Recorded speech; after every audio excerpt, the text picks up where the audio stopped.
All right, looks like we are live. What is up, everyone? Thank you once again for joining the stream. Um, yeah, so here we are. We're gonna go. We're gonna go over the new video that Ohm had uploaded. Give me 1 second. I'm just gonna check to see my audio is okay on the live stream. Let's see. Yep, sounds okay. Let me make sure though. Let's make sure. Does this sound kind of low? Oh, well, there we go. Let me see. Just get a little closer here. What's up, Solid Redfield? How you doing, buddy? Yeah, so as you all know, we're going to go over the second video, the second interview that Ohm has had, this time with the person named Sarah. Of course, that is not their real name, but that is the name that she chose to use for this interview in order to protect her identity. We're going to go over that, kind of break it down a little bit like we did yesterday with the other video. But just going to wait for a couple more people to filter in here. And then we're going to go from there. What's up, Radioactive Bear? Just left Send stream. Did he finish? Is he done yet? You sent him a link to join. So, what's up, Gabe the Gen? How you doing, buddy? So we'll wait on a couple more people here to show up, and then we'll get into it because, yeah, two videos, two consecutive videos. I don't know if the videos were even 24 hours apart. Might be some others joining us here on the stream for us to kind of look at the video, break it down a little bit. But I did watch the second interview. At least my initial thoughts on it is that it is, I think, in my opinion, a worse interview than the previous one. Because I feel a good bulk of it was based around something that, a claim, and we'll get to it, that cannot really be substantiated unless there's something that I don't know about and that's going on in the background. There was a good part of the interview that was spent on that, and I thought that it was just all for the most part, missed opportunity to maybe get into some other stuff. But despite that, kind of I guess I have some of the same criticisms as I had with the previous interview, where I felt that there was some leading questions, there was some coaching going on. This time around, it didn't feel as much, but I still feel that it's there. So, like I said, we'll get into it. We'll break it down a little bit here and go over things kind of point by point as we hear them. Hey, what's up, Common Rider 64? How you been, buddy? It is same old with me. Hope you're doing all right. Hope you're looking forward to the next Common Rider show. Some people have been telling me about it. I have to look into it a little bit more. So, but let's see here. We're going to go ahead and tweet this out, and then we're going to just jump right into it a little bit here. Let me get everything prepped. So you're going to hear a little bit of clicking. What's up, Kyra the Ninja? How you doing? Welcome to the stream. All right, let's get over to that. So go ahead and share this. So we have it right here, ready to go. What's up, Golf City Johnny Blaze? I'm a lurk and play NFS Heat. Nice.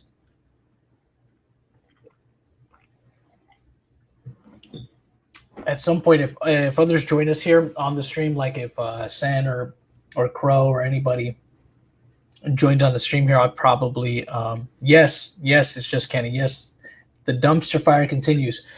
But if anybody else joins here, I might have to run and go get some headphones here. But why he did another interview and not go to proper authorities or something if it was this serious? That's the one thing that I guess for these people involved, for Ohm, I guess internet justice is enough for them, or at least, public, maybe potentially swaying public opinion seems to be enough, because there's really no real legal action that I could see that is that can be taken in this scenario. I mean, it's not outside the realm of possibility. I mean, if for whatever reason there's any suspicion that Delirious could possess anything that is illegal, like I said yesterday on the stream, and I said this on Crow's stream as well, that might be the only route to go. But even then, you have a lot of problems, even getting to there. And the thing is, the fact that these girls have decided to go to Ohm and tell their story, which again, it's well within their right to do. They could. Nobody's saying they don't have a right to do that. The problem is any potential for any kind of legal ramifications starts to go down. So let's see. Kyra the Ninja says the video wanted to make me rip my ears off. Yeah, it's I think it is a significantly worse interview. Like I said, in my opinion, just the way just the way it was presented, his line of questioning and stuff, the fact that they spend so much time on what they don't actually know or what they can't actually substantiate. They just say they say they know, like, or at least I should say that Sarah says that she knows, that she feels, it has to be. I think it was just, hey, what's up, Esme? Rise and shine. That she knows that it's delirious. It has to be delirious and stuff like that. It's just like, well, you don't know what you don't know. So there's a lot of that, but we're going to get into that here in just a moment. Like I said, waiting a couple more people to filter in, and then we will just get right into it.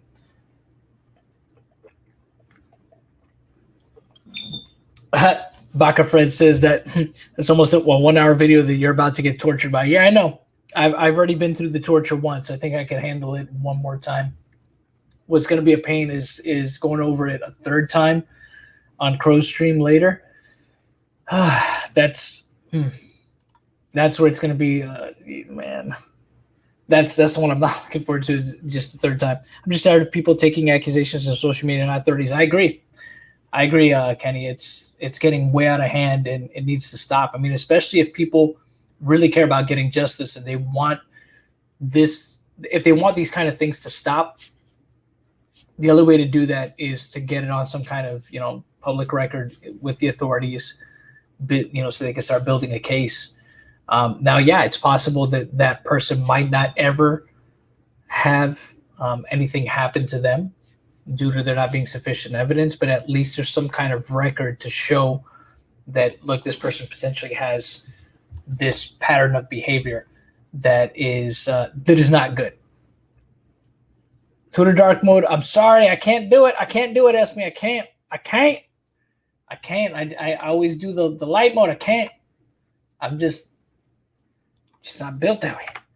This is how I found it on Record Blogs. Sarah, all right, let me turn this up a little bit, and we'll just get right into it here and just kind of do the breakdown here. Let me turn up the volume a little bit here so y'all can hear this. There we go. And people just should have gotten to Maury, right?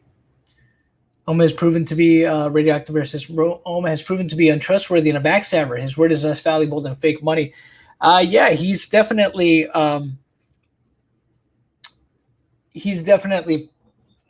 harmed his own credibility with how he's handled the situation, in my opinion. And it seems like he seems to be on a quest to fix that. So,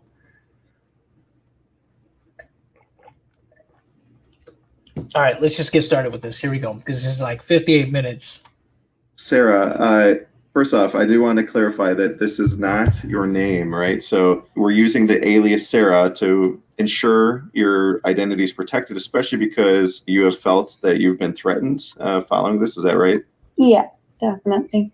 Okay, yeah. So due to that aspect of things, I can validate, and I'm sure you can too, that at this point, your identity has been confirmed. We're doing this for your protection, but would you say that's right, that you have fully disclosed who you are to me or anybody else that needs to know? Yeah. Okay. So with that said, because there's been so much confusion, and also I do want to say thank you for, taking the time to do this, because I know that, there's obviously been a lot of chaos and turmoil that's been going on online, and there's been people trying to say that this is faked and whatever else. But because of all the confusion, there's some things that I think is important to clarify really quick. First off, did I reach out to you or did you reach out to me? No, I reached out to you. I emailed you. Okay. So you would reach out to me. Prior to that, had we ever met? Had we ever interacted? Like, did you? So a lot of this, of course, is kind of the same spiel he went through with the other interview, the last one he did right before this one, the Psy interview. No, did you even know who I was? No. Okay. I mean, like, I knew who you were through YouTube, but we'd never had any prior interaction. Okay. And I can confirm that as well. I didn't know who you were until you would reach out to me. Are you the girl that people have been, talking about, or Delirious and Marcel talked about, named Bria Lynn, that Marcel had Delirious have phone sex with? Are you Bria Lynn? Just for clarification. No. Okay. Okay, so we remember yesterday in his interview with Psy, he had mentioned this and said that she had a nickname in the group, Jailbait, and really he only showed one time where one of the Vanoss crew, associates there, I guess you could say, 407 had tweeted calling that person Jailbait. You don't see any other logs or anything like that, which again, maybe that was enough for him to describe it as a nickname, but he doesn't show any other proof outside of just a single tweet that 407 made. He doesn't show, like I said, any Discord logs, anything Skype, any chat logs to show that anybody else in the group was saying that about Breland. So I just want to make that clarification. So you're a totally different person. The Breland, somebody else. Also, there was another account that came forward with the name SI on it on Twitter. I also did an interview. Are you the person that was behind the SI account? No. Okay. So you're a completely independent person. Yeah. Okay. In terms of when you had emailed me, do you remember, a bit about what you had expressed to me? I don't know if you have that email handy, but do you recall what the communication was? Yeah, I was basically, so the reason I emailed you is because I saw all the drama going on Twitter, and obviously I had experience with Delirious as well, so I reached out to you just to, kind of prove that there is more people than just the SI account. So I just kind of telling you that, I had interactions with Delirious when I was underage. Yeah, kind of just took it from there. So Sarah, do you recall how you first got in touch with Delirious, or he got in touch with you? Did he reach out to you? You emailed him or whatever else? See, again, we're already seeing it from the beginning, the leading kind of questions, kind of coaching through the interview. It's just ask, how did you all meet? How did you all get in touch? Sit, let her give the details, No, I was actually a big fan of his. I'd tweet at him, I'd have his merch and I'd reply to all his. Mark Scholes, he said that they're not the same person. She said that no, she's not that person. So these are two separate people from the UK, it seems. He tweets about his videos and stuff, and I'd post photos of myself wearing his merch, and he followed me one day. So obviously I was so excited, and I messaged him just saying hi, say that you followed me. And, we were talking back and forth, but things got sexual very quickly. He kind of didn't hesitate, just kind of straight away was flirting and making sexual advances. Even, judging by my Twitter at the time, it would have been pretty obvious that I was in school, a teenager. Straight away, things got pretty. See, this is okay. So she says it would have been pretty obvious that I was a teenager in school at the time. Based on what? She just kind of says that it's just okay. You said you shared pictures. Stuff like that. Maybe he didn't see those. It's possible, but at the same time, I think when people say stuff like this, they should just clarify the fact. When they say something like this, it immediately, for me, sends up a red flag, because it's just okay, because the first thing I'm going to think when you say it should have been obvious that I was underage, and it's just like, now I believe she does say that she told him that she was underage, but it's just kind of like, initially, did you tell him that? You know what I mean? So already I'm kind of like, because as we saw yesterday with the other interview, we had the girl Sai change, right? What the age was. One time it was 15, another time it was 16, and it's just like, okay, you're underage, but how old are you at the time that you talk? Because as we know, and we talked about this yesterday on yesterday's stream, and we talked about it on Crow's stream as well. Age of consent in the UK is 16 years old. All right. So the whole thing with these people coming forward, obviously, is, or at least it seems like Ohm's intention is to say, what Delirious was doing was criminal, and he said it. He's been very public about it on Twitter, about his stance on it, about how he feels Delirious should be in jail, right?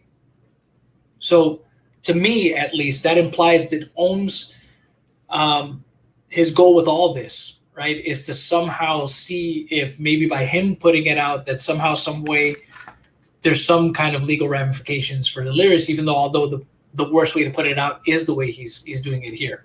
Or maybe he feels that by saying this stuff publicly, there'll be some kind of investigation that is launched into him where he'll potentially be nailed for doing stuff that is illegal. But the thing is, again, as we saw with the Sai situation, and you could look at it and say morally, okay, this is not good. This is all bad stuff from a moral standpoint. It looks really bad. Legally, though, he would be off the hook in his own home state, okay, as well as under UK law. He wouldn't have broken any laws. All right. Now, again, look, you want to make it a moral argument about it? Totally understand it. You can show your disdain, your disgust for it, and say that's not right. She's still technically a child. Yes. But again, age of consent in the UK, 16. Age of consent in the state of North Carolina or South Carolina, because some people say he lives in South Carolina. Some people say he's North. I don't know. But in either one of those states, age of consent is 16. So legally, he'd be off the hook. Now, the one thing I'm thinking, right, that Ohm is trying to do here is that maybe if some kind of investigation is launched against him and there's some kind of subpoena that is issued for Delirious's computer or hard drive, maybe he's hoping that he'll get pinned on having or potentially having CP and things like that, which again, if he does, if he hasn't deleted it all by now, right? That's assuming he hasn't deleted it all by now, right? That's the one thing. That is the one thing that they can nail him on. You know what I mean? If he has any of that stuff, him having possession of that stuff, him receiving it, showing that he received it. If she shows any messages, if she has access to that Twitter account or any of those social media accounts where she sent that stuff to him at the time, it looks like he received it. And even worse, if he saved it and still possesses it, he would be in a lot of legal hot water. You know what I mean? So let's continue on here. Intense, I guess. And when you say things, that gotten sexual, is this just flirting? Is this or were things crossing lines where there were things happening, even just digitally through whatever? Well, to begin with, it was kind of flirt and kind of harmless enough, but we would talk a lot, and it quickly went from just harmless flirt into very sexual, him making advances and asking me to do things for him and send him certain things, do photos, and it definitely kind of jumped very fast from harmless to very, very sexual. Yeah, and I don't think this is the right time. There shouldn't be some sort of raw delivery of the details, because I think that's better for something like law enforcement. But especially with just the internet the way it is. I think we should clarify some things, though. I mean, when you said to do something, he would ask you to do something.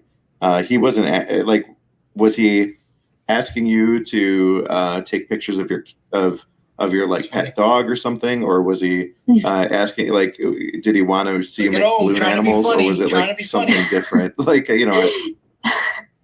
No, he would specifically ask me to, like pose in certain ways, nude, and take photos of myself in these positions, and however he would ask and send them to him. And a way he would do this is he would always need to make me feel guilty, like, oh, I have been through this before, and I want you to prove that you are who you say you are. And obviously I was a young girl, impressionable, talking to my favorite YouTuber, so of course I would do these things. And he would be very specific of the things he would ask for. And yeah, like I would always feel guilty if I didn't do these things. I was always made to feel guilty. Was this like a one-time thing? Did it happen multiple times? Like how often would this sort of thing occur? Oh, multiple times. And we would talk a lot. Like we would talk pretty much every day. And it would always start off as just, hey, how was your day? General conversation. And straight away he would turn it sexual and ask for these photos. And he would also send, like porn videos and say like, oh, this is what I want to do to you. And, just always, every conversation we had was turned sexual almost instantly. And to be clear, while this was happening, were you above the age of 18 or were you under the age of 18? No, I was under the age of 18. Okay. You're saying that he would send you pornography, like porn clips, or like were they GIFs? Like, do you recall what like? Yeah, no, videos? They were like from like Twitter pages that would post pornographic content and like the little video clips and stuff, and he would forward them on to me from these Twitter pages, say like, this is what I want to do to you. And yeah, it was always it was never kind of stuff from outside of Twitter. It would be from Twitter accounts. So you recall, I mean, I know you said that it happened several times. So was this over just a few weeks, or was it days? Was it months? Like what sort of time frame would you say that like this sort of stuff was going on? We spoke for months, and we spoke a lot. Like I said, it was almost every day for months that we would talk. So almost every day, you're saying that he would take things in this direction and ask for these sorts of things, stuff like that?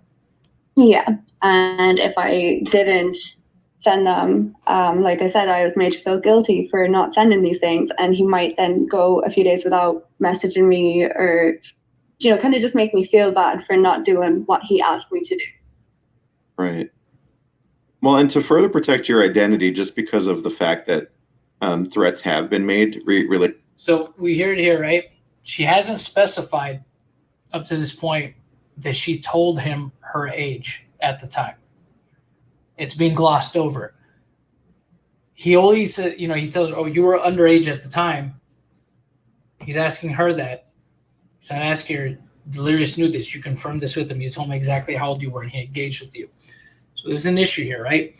And again, look, legally, he's honestly not under any kind of danger, like I said, unless he has possession of anything, and she can prove that, and unless she can prove that she did something to him of a, pornographic or salacious kind of nature like that, then there might be issues there. If she can provide the authorities with that kind of evidence, then it wouldn't matter. You know what I mean? She'd be in trouble though too. That's the interesting thing about it though. She'd be in trouble for sending that too. So be very interesting to see how it would play out.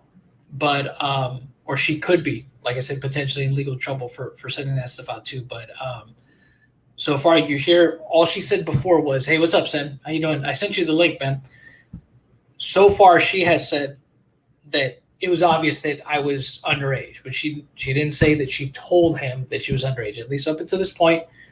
I think maybe she does later on, but I could be wrong about that. Or I could just be remembering Sai's interview, but let's continue on and see if she ever clarifies that, because completely moved past that. Didn't go back, didn't double check, didn't clarify, just still no confirmation on that. Relating to this, and to be clear, these threats, is there somebody that you attribute these threats to?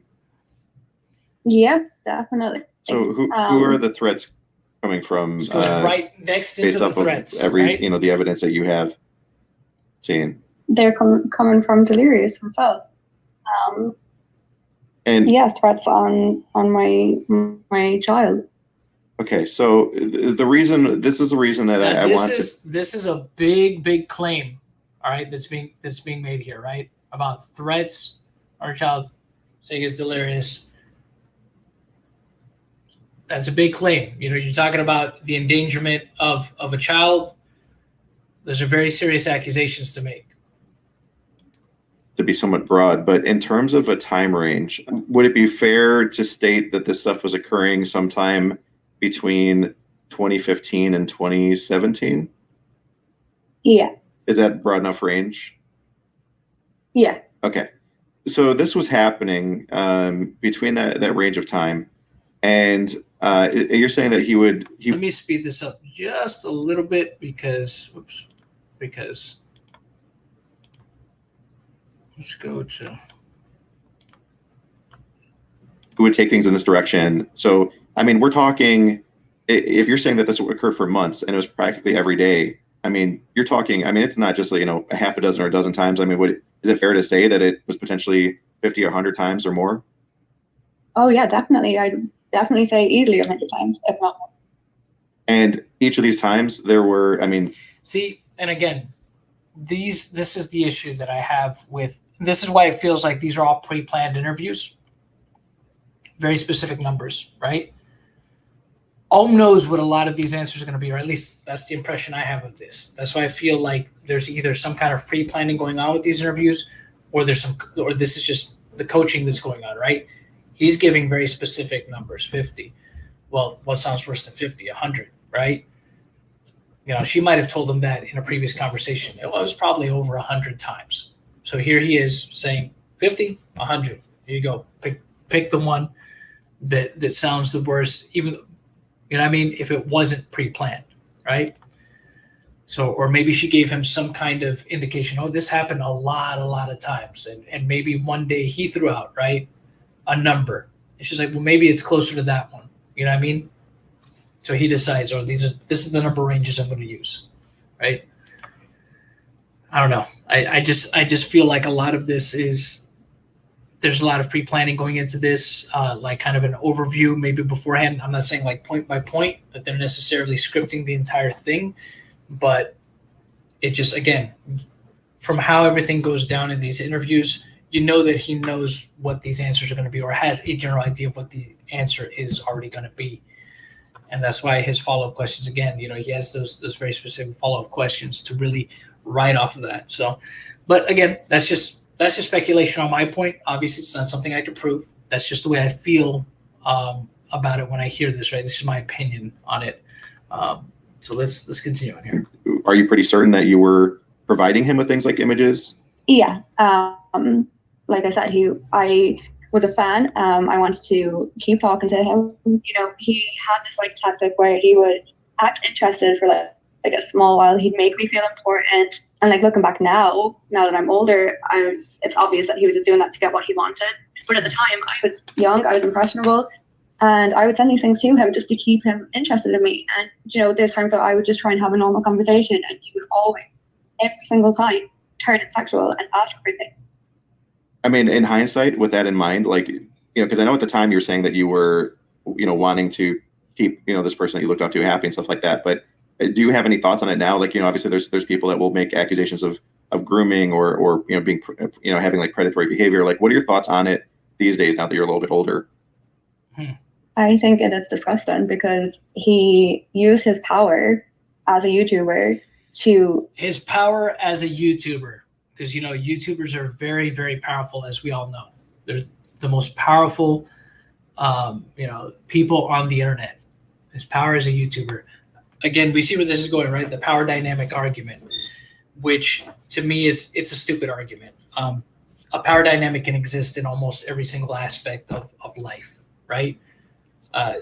Parent and child, boss at work, heck, even the teacher, student, principal, whatever. The bully at school, the pretty girl with the lame guy. You know what I mean? The power dynamic can exist in just about any single aspect of life. You know what I mean? And each situation can be different. This whole thing that they seem to use it like somehow this is something that is undefeatable, right? This whole power dynamic. What's interesting to me though is when they talk about this stuff, right? The power dynamic argument, they never look at how it could work the other way around either, right? I think somebody could interpret a power dynamic, right? They can interpret a power dynamic with something like, I don't know, like if a girl is, again, very attractive, right?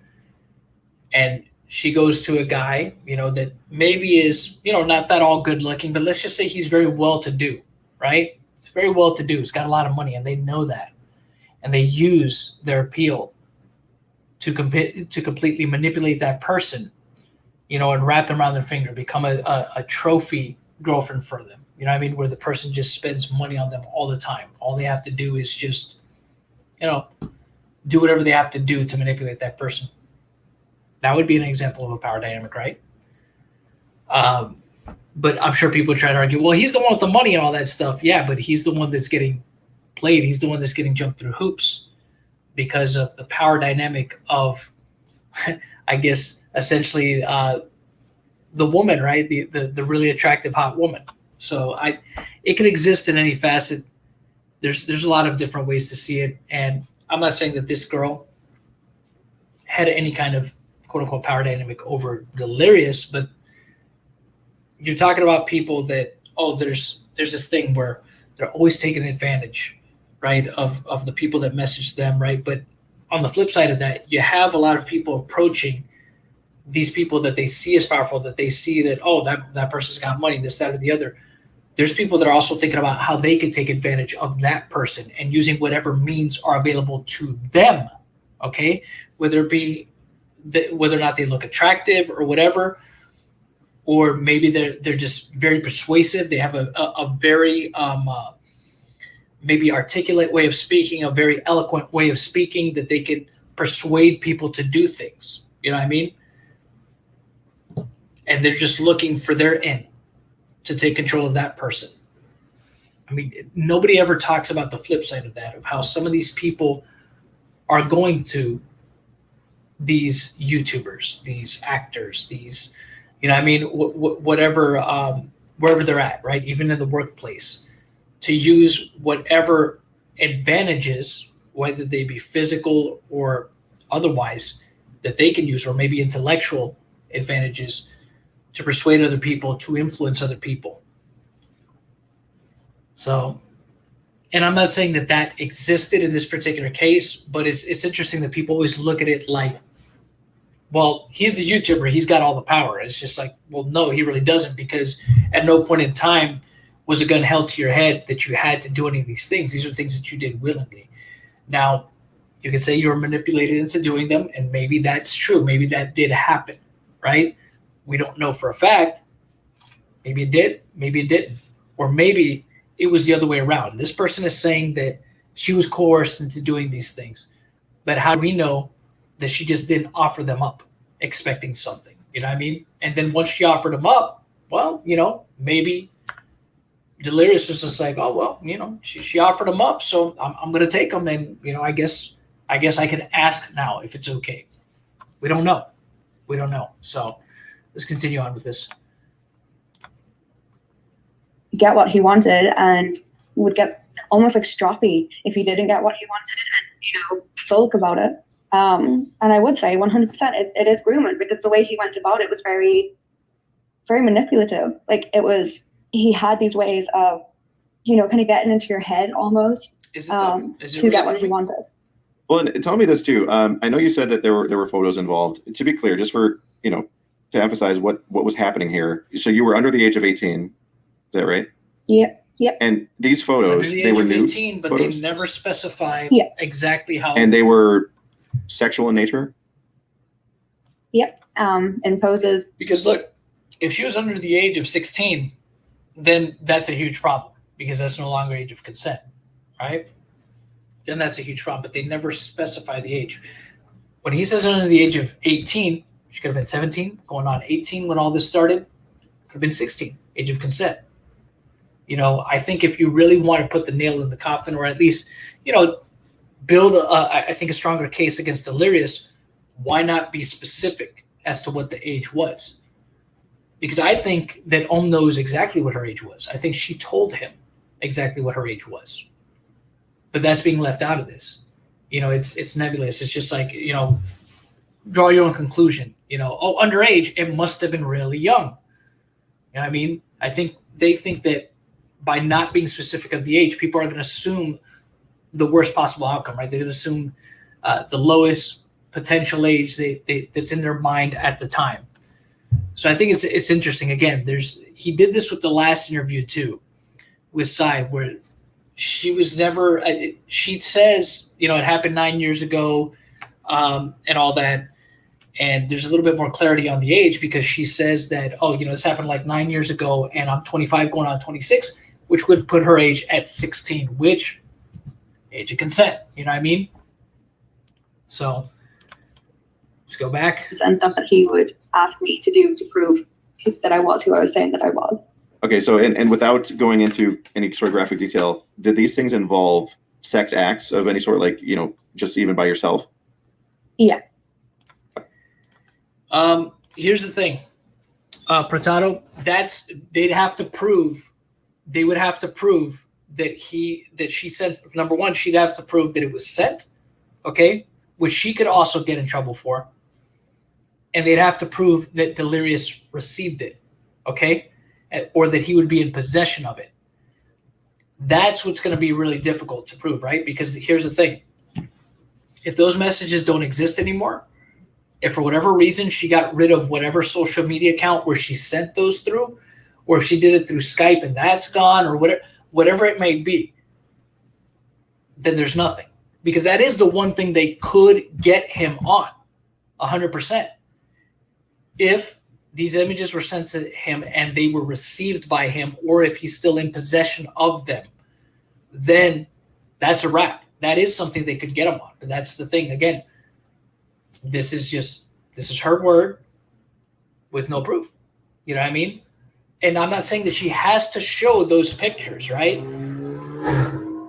What would help substantiate these girls' stories is them showing that sexually charged conversations were happening, because then more people are going to pay attention to that. And the likelihood that that did happen, especially if he's commenting on the fact that he received something from her, or is saying very specific things. Hey, I like that picture where you did this, or you did that, or you got into this position and showed me your, you know what, at such and such angle, then stick a fork in him. He's done. That's it. You know what I mean? And again, if those messages can be substantiated, again, you don't really need the pictures at that point, right? Because it'll be pretty obvious that something was sent and something was received by him. So there would be prosecution that could happen there for sure, regardless of how long ago this happened. Even worse if for whatever reason, like, he still had possession of these things. So, but again, the problem with doing stuff like this, with her going to Ohm and talking about this, there's no doubt that Delirious has probably heard this by now and knows exactly who this person is. So what does that mean? That gives them time to get rid of any kind of evidence. You know, and people try to say, well, there's still metadata and things leave digital footprints. That's true. But guess what? If that hard drive is missing that had this stuff on it, you know what I mean? If it just gone, let's say he just takes it, you know, destroys it, throws it into a river somewhere, never to be found again, you got nothing. You got nothing.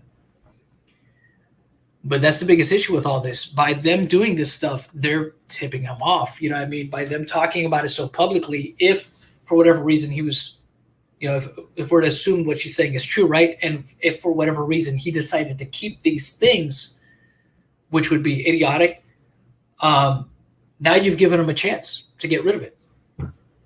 So, Common Rice 64, do you know that they announced the Smash Brothers like with Nickelodeon? No, I didn't know that. I have to look into that though. Okay. And at any point, did he, like, was there anything involved with video between you two? Yes. Was it Delirious on video? Was it you on video? Like, what sort of video? No, it was me on video. Pretty much the same thing as the pictures. He would ask me to, do things to myself and send them to him.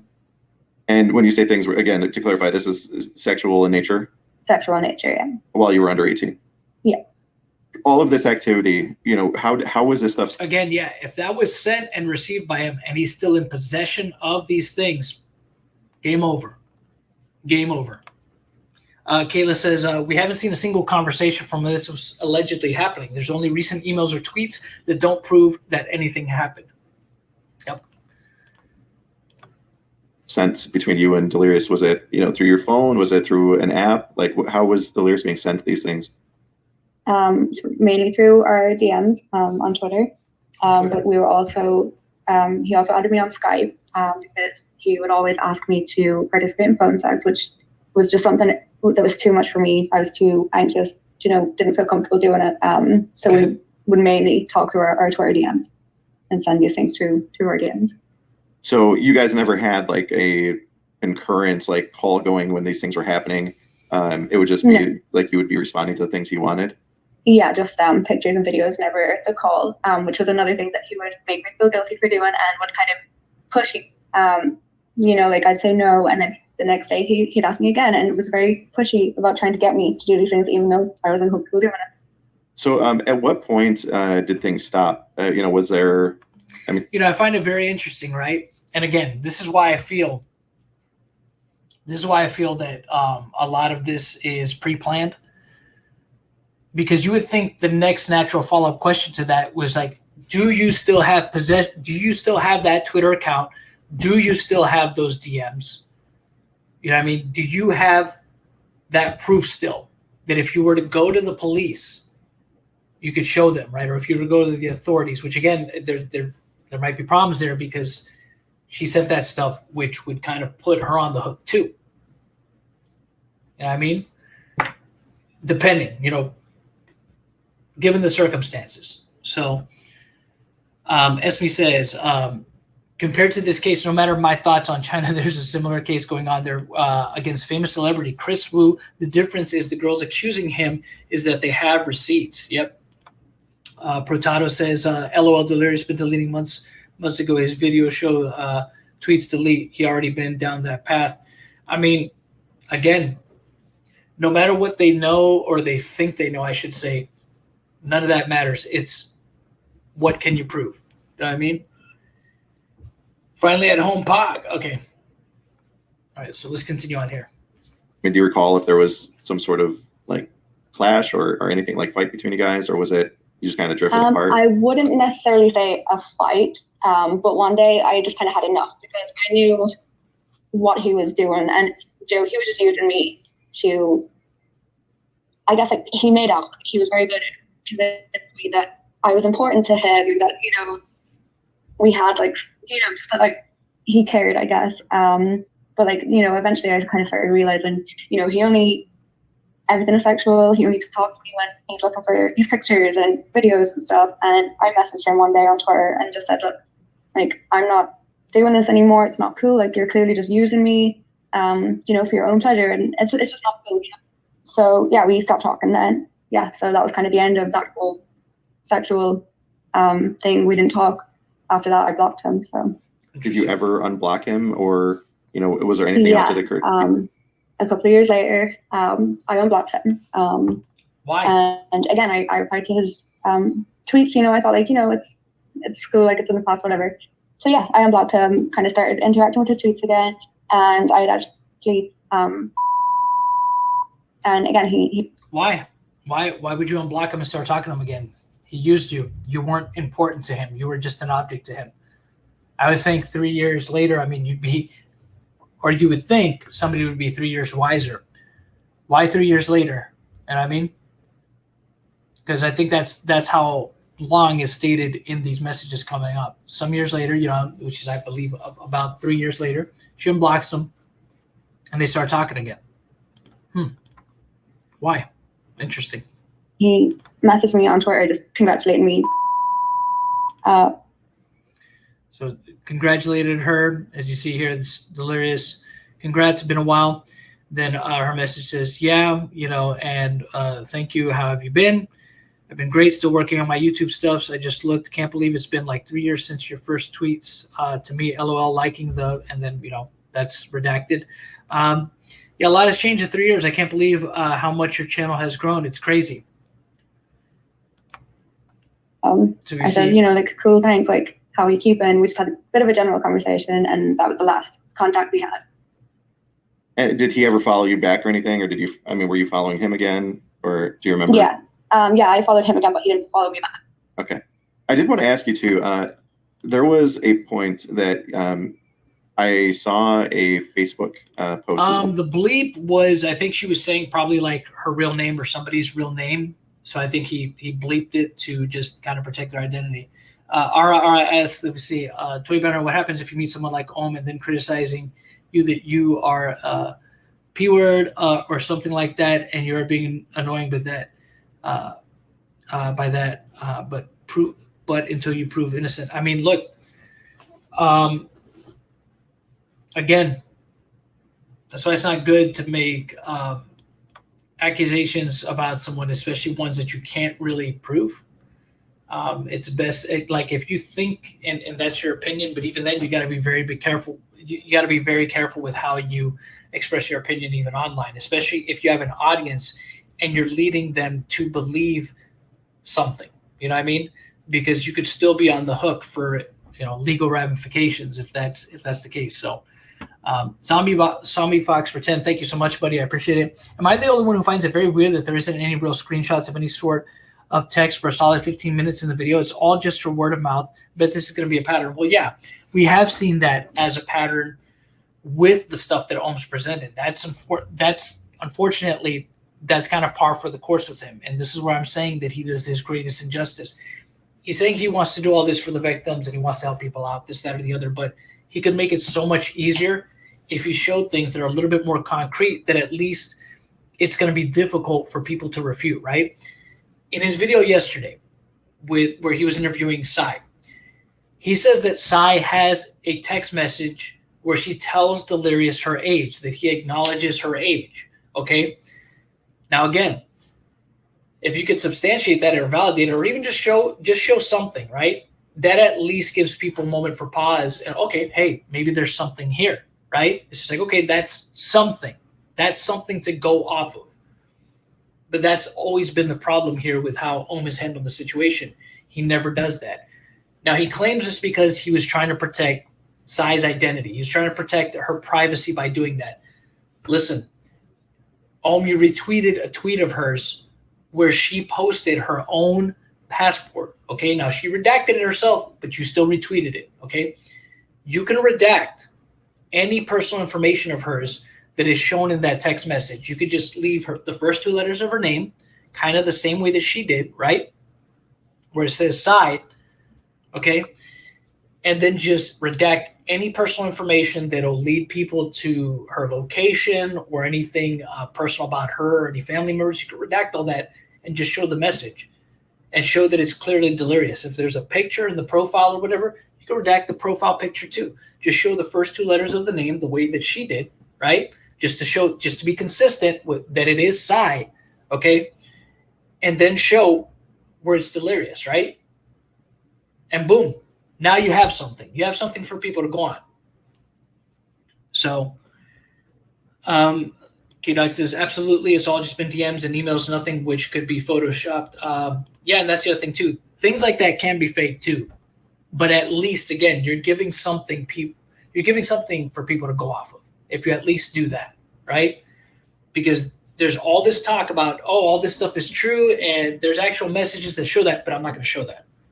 And it's just like, well, you should have shown that from day one, because that would have helped you, and it would have helped these people that are making the accusations. But that hasn't happened yet.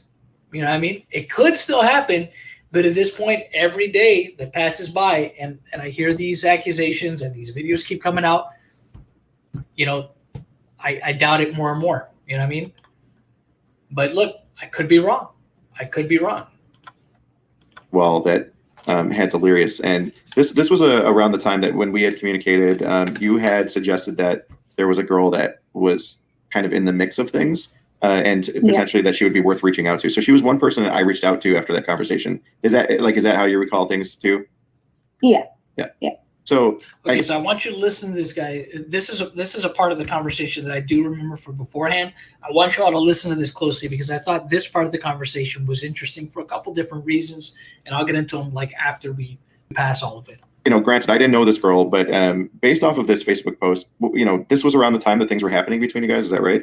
Yeah. What was the context of what was going on there with this girl that you had suggested reaching out to? So basically, me and Delirious were talking at this time, and he was also talking to this other girl. And I think she wasn't too sure that me and him were talking. And I don't know, maybe. Okay. So just what this message says. All right, we don't see what is set up here. My heart is pounding. OMG. WTF, what the hell happened? I'm shaking. Holy shit, I feel physically ill. She's clearly up his hole if she unfollowed me because he probably messaged her too asking WTF what's going on. Bitch, I thought girls were meant to gang up and shit. He fucking knows he has power over girls though. What did you say to him though? Okay. This to me is confusing because who specifically is being talked to here? Is Sarah talking to a friend of hers? Is, in reference to this girl that she's mentioning here? Is she talking to the girl herself? What's, there's some context missing here. And this is the part of this entire interview that I thought was also outside of the other thing that comes later. This is one part of the interview that I thought was just strange. And, I still don't understand the point of bringing this up outside of things that I can only speculate on. What was going on there with this girl that you had suggested reaching out to? So basically, me and Delirious were talking at this time, and he was also talking to this other girl. And I think she wasn't too sure that me and him were talking. And I don't know, maybe it upset her a little bit. She got angry about it and was, she was putting out tweets that were quite obviously about me. So that's awfully convenient, right? Limited images are being shown due to maintaining Sarah's privacy. Is it because of actually protecting her privacy? Because you see, there's redactions here. Or is it because there's more context here that might not paint her in the best light and you're just protecting her? From any kind of scrutiny or these DMs from any kind of scrutiny, because they don't seem like they're necessarily in sequential order here. So you all will see what I'm talking about here. Check this out. I followed her, just to see if she wanted to talk or I don't know. And almost instantly, Delirious messaged me, and he was asked Joe kind of getting defensive and questioning me like, did you follow her? Did she follow you? You could tell that he was kind of. So you see here, he just messaged me, OMG, why, they're sending, she's sending a screen. Did you follow her or is she here? This is funny. Or she, you, LO, I'm single, by the way, and could talk to whoever, which she knows that. She unfollowed, WTF, she unfollowed me too, WTF, my heart is pounding, OMG, WTF, what the hell happened? So, this is obviously the one that should have been shown before the previous one. Is what I'm talking about. There's stuff that's shown kind of out of sequence. Not happy that I knew about her and she knew about me. Mm-hmm. And he made. So here, let's go back. Listen to this. Asked Joe kind of getting defensive and questioning me like, did you follow her? Did she follow you? You could tell that he was kind of frustrated, like not happy that I knew about her and she knew about me. Mm-hmm. And he made the point saying like, I'm single, I can do what I want. I was like, yeah, like, do what you want. Doesn't make any bit of difference to me, And then after that, he got very apologetic towards me. And that's kind of the end of it. Like, I didn't end up speaking to this girl. She carried on putting out a few tweets or whatever, but nothing major. She wasn't brought up again. So nothing major. So why bring her up, period, right? What does this have to do with anything? To me, I can only speculate on this, right? She herself says that she followed the girl, right? And apparently had some kind of interaction with the girl. To me, in my opinion, I feel that that's her like checking out the competition or looking into the competition. I feel that that's what she was doing in this particular instance. Okay.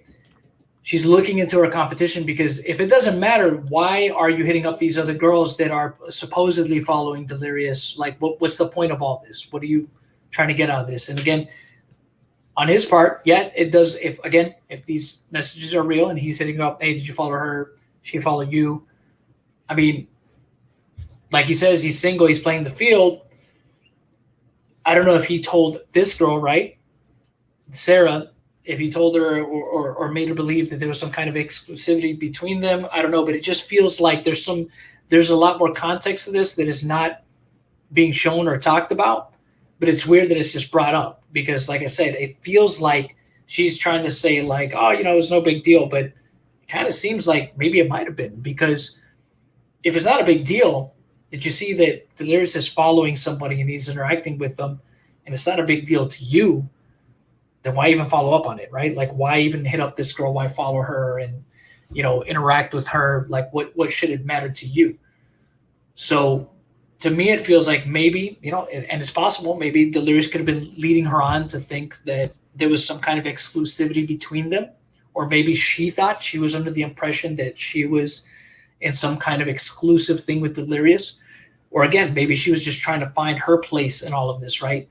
Checking the pecking order, right? To see where she stacked up. Don't know. It's just something that I thought was very strange to bring up. And I'm just like, okay, what's the point of this? If it's not a big deal, then why should this even come up, right? And why not show more context on the situation? So I just thought that was strange. I'm like, well, all right, well, if this is nothing, then it really has no place in this interview. Stick to the point at hand or the point that you're trying to get to, right? But that's kind of what I took from it. But let's continue on here. But yeah, because that was raised as a potential issue, where the claim was made that I was messaging people. That's the only person I ever messaged. No, and that was, after talking to you. So this is presumably that same girl that she was talking about that Ohm hit her up to see what she might have to say, and I guess she never got back to him. So you see her, he says, hey, whatever the name is, would you have any interest in talking sometime? I understand you have some history with Delirious. If you're open to talking, I'm here, and there are others trying to help too. And you had suggested that she may be worth reaching out to, is that right? Yeah, just because, I did not know the story between them two, but I knew. So she was worth reaching out to, but the girl never said anything. I would think, so I guess not. So we have Ohm put this here. Since recording this interview, Delirious brought this up as evidence. I was cold calling strangers. This is a total lie. As Sarah said, she suggested I reach out to her as she was in the Facebook messages. So we see this message here. So obviously, if Delirious, right, sent this screenshot of Ohm hitting somebody up, obviously this person is not on Sarah's side or Ohm's side, which again doesn't necessarily mean anything. But I guess she wasn't worth reaching out to, right? Because if Delirious knew about this, then presumably this girl probably sent Delirious a screenshot of Ohm hitting her up. So that just kind of failed. That kind of backfired on him. Just continue. They were talking, and I didn't know if maybe it was a similar situation, but to what was going on with me and him. So right. Maybe she was worth reaching out to, but clearly not. Right. So another thing I think is important to touch on, and this has been referenced before, but there was, there's a reason what. Okay, so this here says, with the exception of today, 7/22/2021. So check the date, the 22nd. So just to line it all up, I had only reached out to that one person. The person Sarah suggested I contact. Delirious knowingly lied about this for transparency today amid social media drama. I contacted an alleged fourth victim that a third victim suggested I reach out to. That we're giving you an alias. And would you say that this is a factor in not speaking out under your own name or your own account right this second, this threat aspect? Oh, definitely. Yeah, I've been very kind of private about things just because of the threats. Yeah. To clarify this threat aspect, have you spoken out at all? Have you engaged with Keemstar or me on Twitter, or have you been tweeting at Delirious or his girlfriend or anything like that, or have you kept this private? No, I've been very private about the whole. You've kept this to yourself. I've never talked about you by name. The furthest I've gone is to indicate that there's several girls, and of course I was referencing that you as part of that, but I just was not willing to give out your information. But at some point, you had made a tweet, right? But it was not a tweet that was tagging anybody. Is that right? No, it was just a subtweet. Yeah, no names were mentioned at all. So this is while there was all this chaos going on social media. Would you agree that it was kind of a hot moment? Yeah, there was a lot of drama going on. Yeah, threats and. Okay, so the part we're about to get into here, this is where the interview really then kind of, at least from what I remember listening to it, this really becomes a central point of the entire interview from this point on, what he's about to get into here. And that is, of course, the threats that she received regarding her child. I was kind of watching from afar and, kind of trying to stay out of it. But yeah, I put out a tweet, didn't tag anyone, didn't mention names. Just kind of letting off some steam, I guess. Like it wasn't really, it could have been about anything, I guess. Yeah. Well, in this tweet, is it okay to get into some specifics? Because obviously the tweet is gone now. So in this tweet, you had made a reference to a couple things. Do you remember what those references were? Yeah. So basically, at the time I put out the tweet, I was angry because it felt like Delirious was trying to use the fact that his girlfriend was pregnant as a way of kind of taking away from all of this, like, using his pregnant girlfriend, using his child, whatever.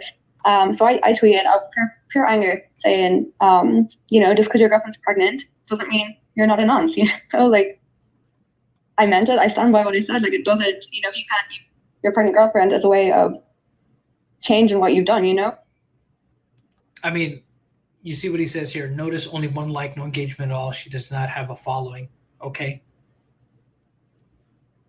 All right. So what? Yeah. And so to be clear, like you had not tagged. I'm guessing the point of him just bringing that up is to show that, look, her tweet really didn't get any kind of traction. So there's no way it could have really drawn a lot of attention. Just because a tweet gets 1 like doesn't necessarily mean that other people haven't seen it, right? It just it could just not be a popular tweet. But yeah, maybe it just didn't get any traction whatsoever. And that's fine. Delirious wasn't following you. This was just a vague subtweet? Yeah, literally no names were mentioned. Not his girlfriend, not him, nothing. A complete subtweet. And the term nonce in your area, what does a nonce mean in that part of the world? Like a pedophile, someone who interacts with underage people. A peda. In a sexual way. So what happened after this tweet? Like, were there trolls attacking you and calling you names or anything? No, literally nothing, because I don't think people even really do. Like, say, people who would follow me on Twitter and stuff, they didn't even know it was about him because it was that vague. Nobody was mentioned. Yeah, nothing happened on the actual tweet or anything. But a few hours after the tweet, I got a DM. Okay, and we'll get into the DM in a second. But yeah, to be clear, you didn't have to. So here's the thing. So a couple things about this, right? She says, didn't tag him or her or anybody, right? But you see right here, this was a response to somebody who was part of a tweet thread. Okay. So even if it didn't get a lot of traction, it's going to be seen by people. You know what I mean? How many? I don't know. Can't say for certain. But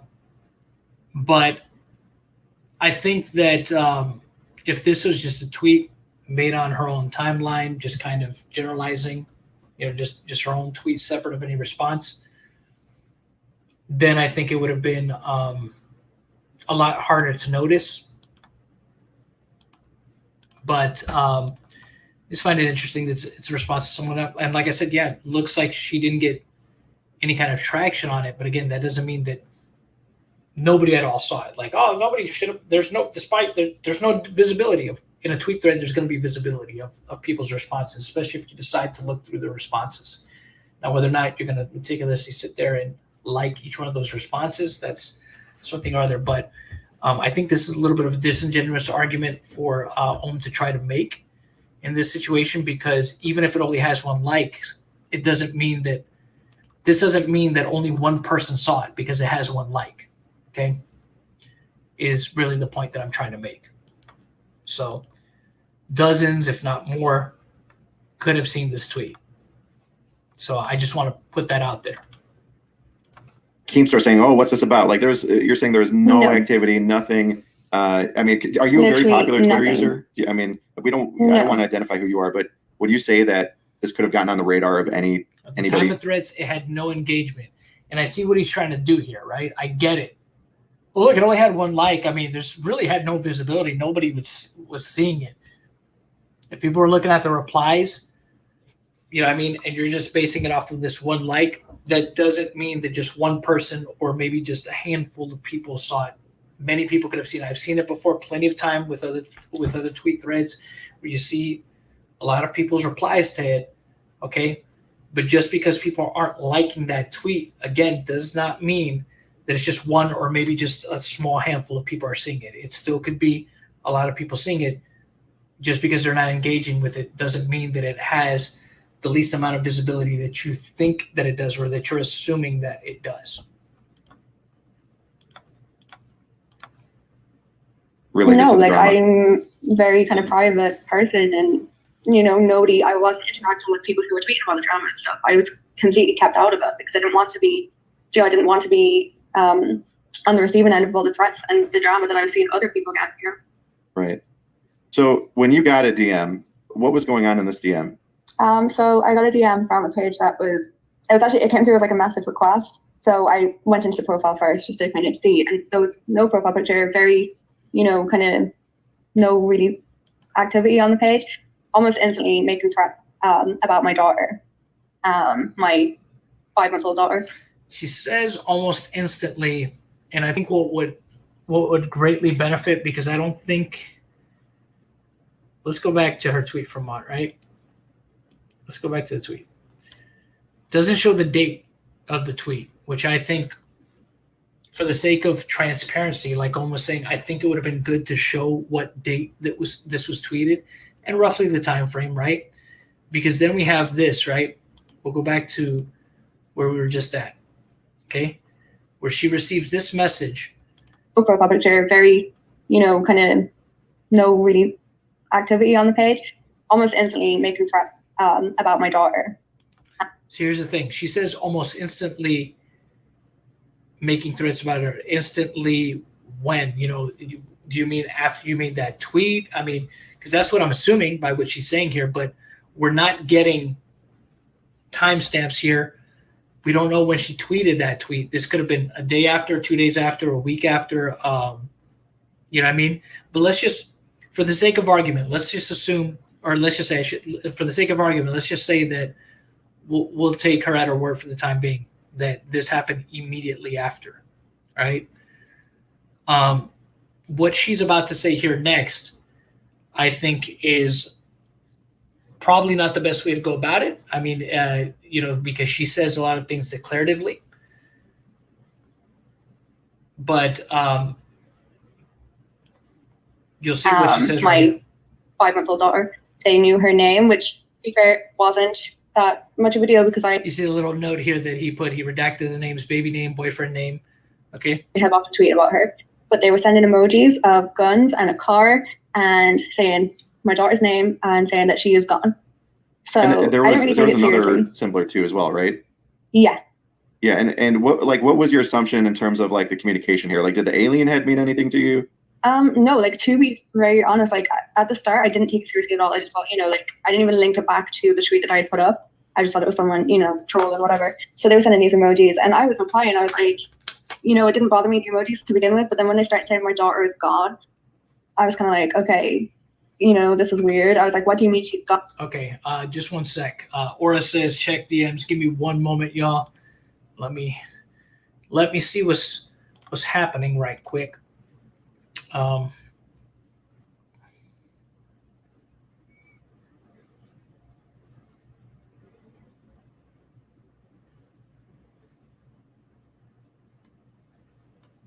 Okay. So Ohm apparently says that it's not supposed to stop about not a reply. Was then why is there an at in that? Then clarify that for me. Because it seems like y'all tell me it looks like this is part of a reply, unless it's just the name, unless she just put the at in her own name. Let me see. 1 sec here.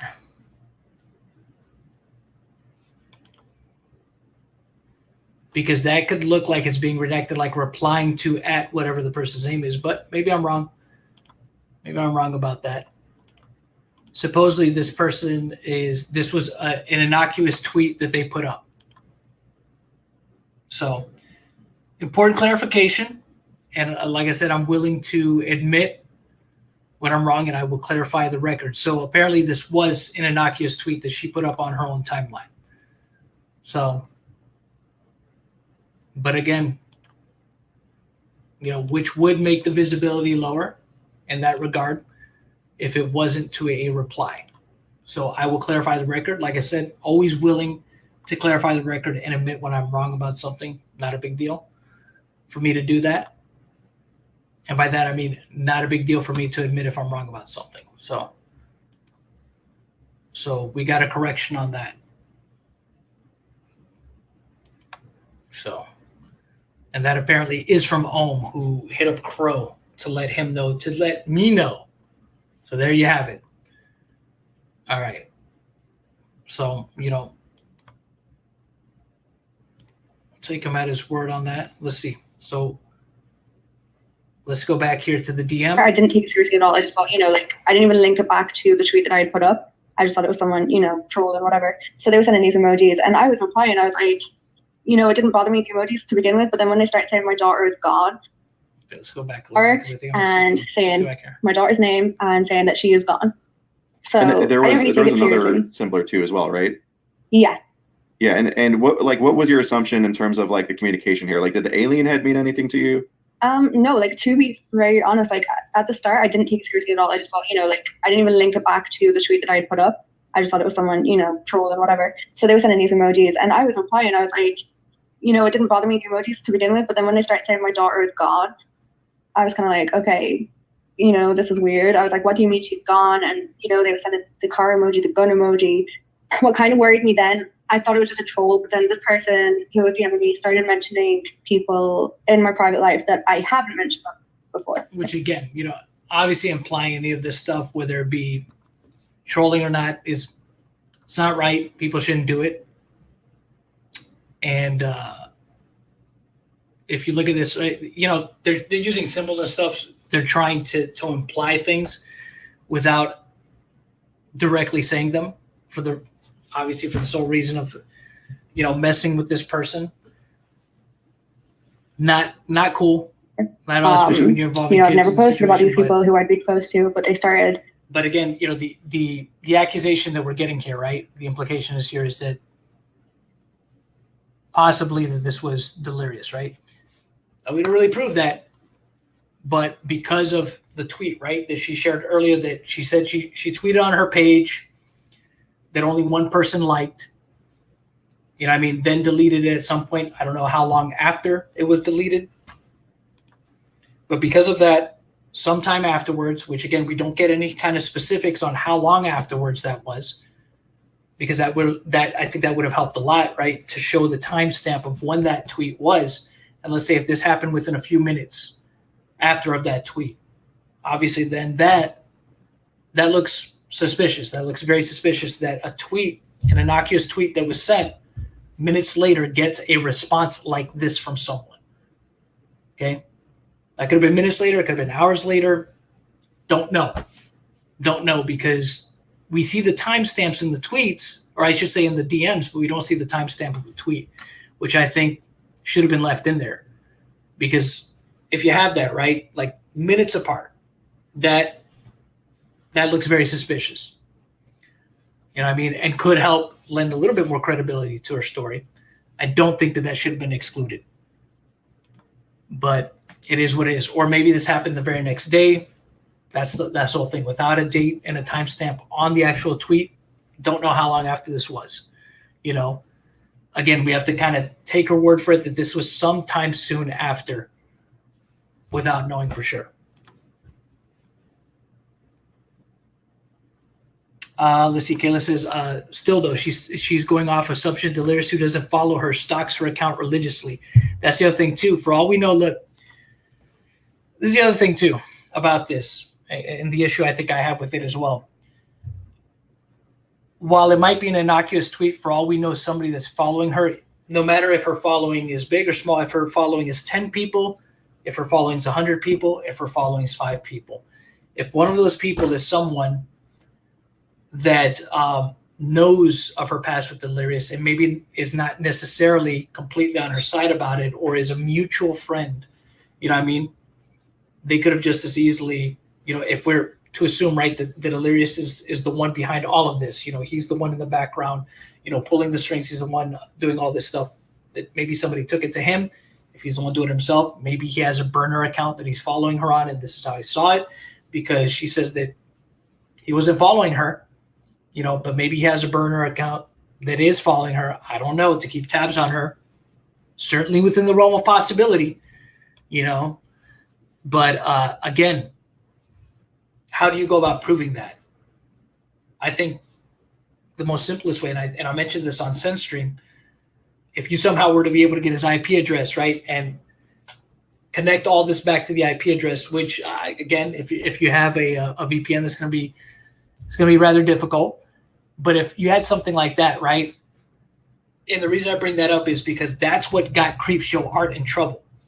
In the past, we've seen with situations, right, I'm willing to accept the possibility that, yes, Delirious could have faked and done all this stuff, but what do you have to prove it?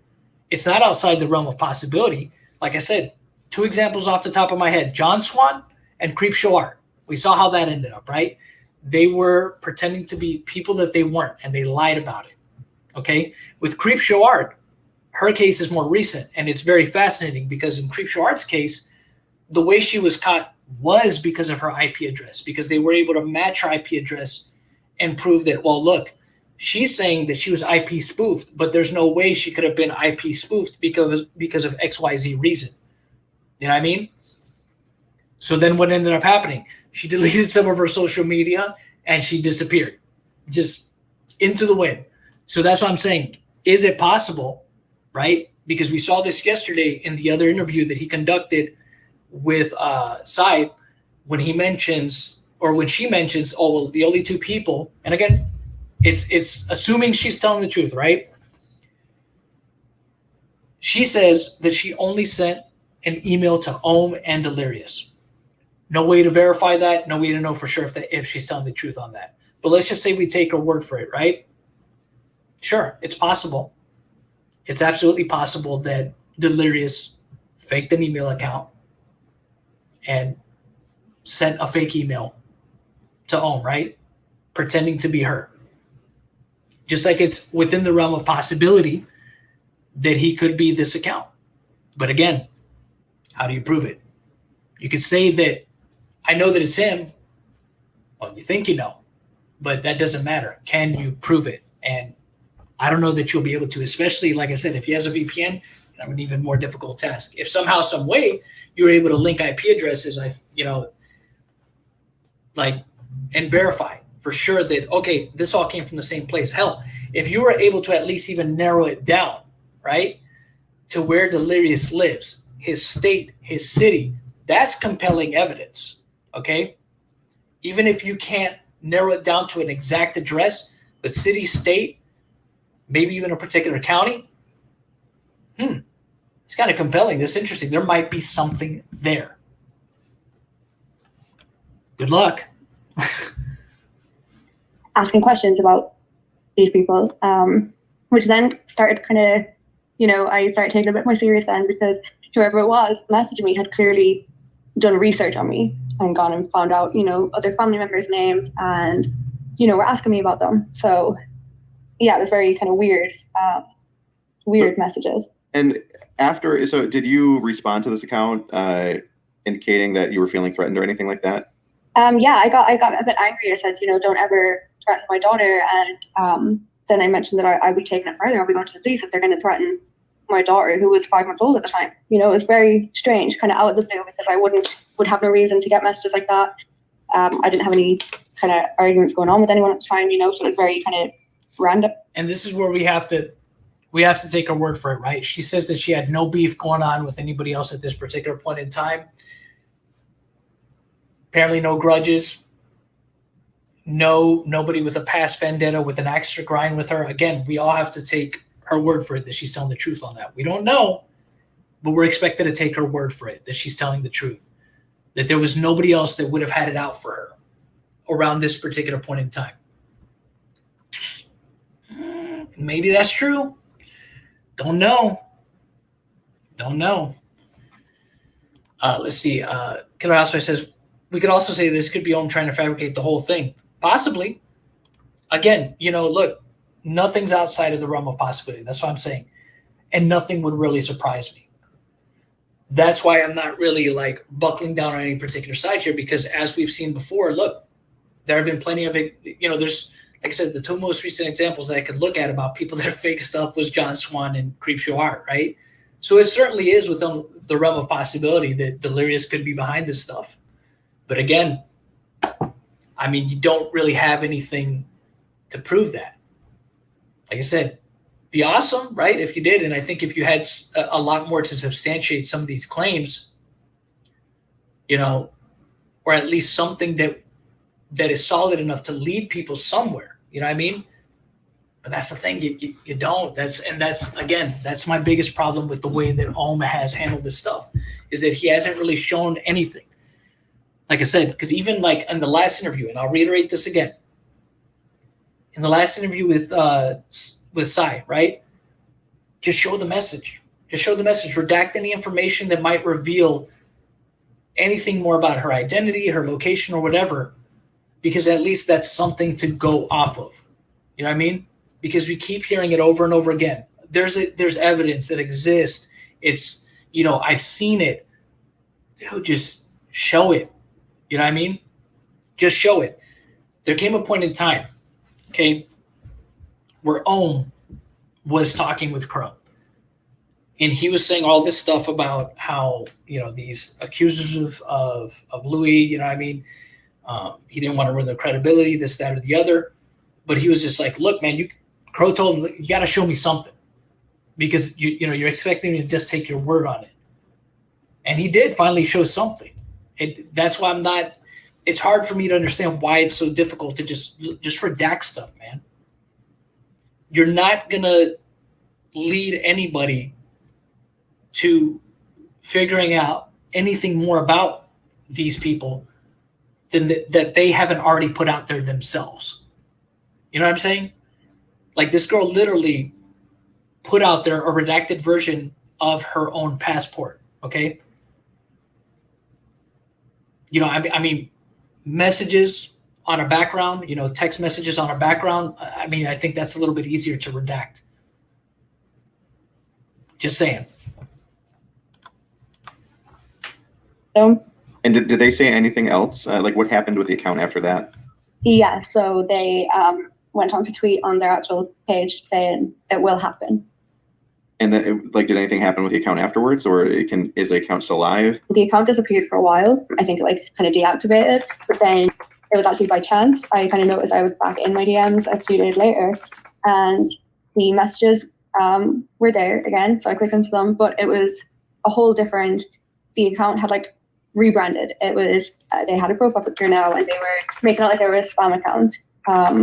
Just posting all these stupid links and acting as if they were literally just some kind of bot, and it was a whole spam account. So with this account and the theory, there's obviously a theory as to the reasoning why it would all of a sudden reactivate, change its name, and start posting stuff. Which coincidentally, it also tweeted out something that was gaming related in the midst of the spam. Yeah. But while this was going on, while this account seems to be doing this ruse where all of a sudden it's a spam account and it no longer even has the @ So we're, I think it's fair to assume that whoever, that this person thought that by changing the account name, they would no longer be in your DMs or something, right? Like they thought maybe they had, and they were then it's like they were trying to cover their tracks, because especially the fact that I mentioned taking it further and going to the police about, threats on my child's life.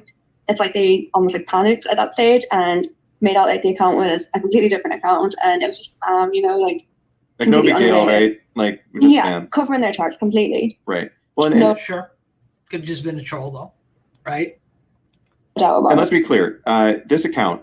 So you had mentioned that you have tweeted about your daughter before, a newborn baby, right? That you're talking a literal baby. But beyond that, they had information on people that you've never tweeted about.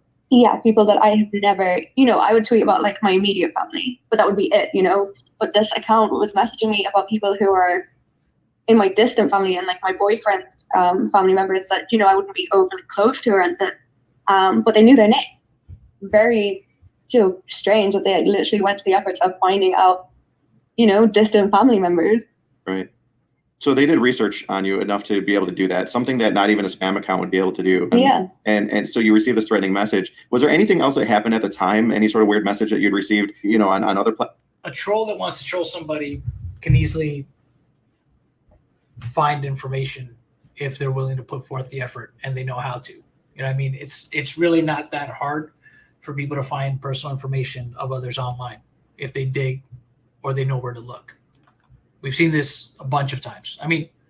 Again, could it be who she claims it is? Totally within the realm of possibility. Could it be a ravenous fan of his? Could be a possibility. Because when somebody is obsessed, right, with somebody that they follow, I've seen it time and time again, especially on this platform.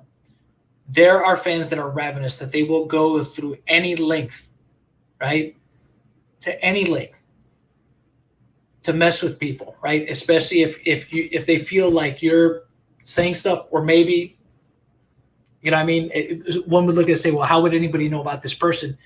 For all we know, it could have been somebody that was a mutual acquaintance of them both. Could be a huge fan. So many different possibilities, right? And if they really wanted to mess with this person, they know exactly where to look, right? People do messed up things, man. Sometimes the most messed up things that happen to others are things that happen from people that they actually know. You know what I mean? Especially if they can't stand them.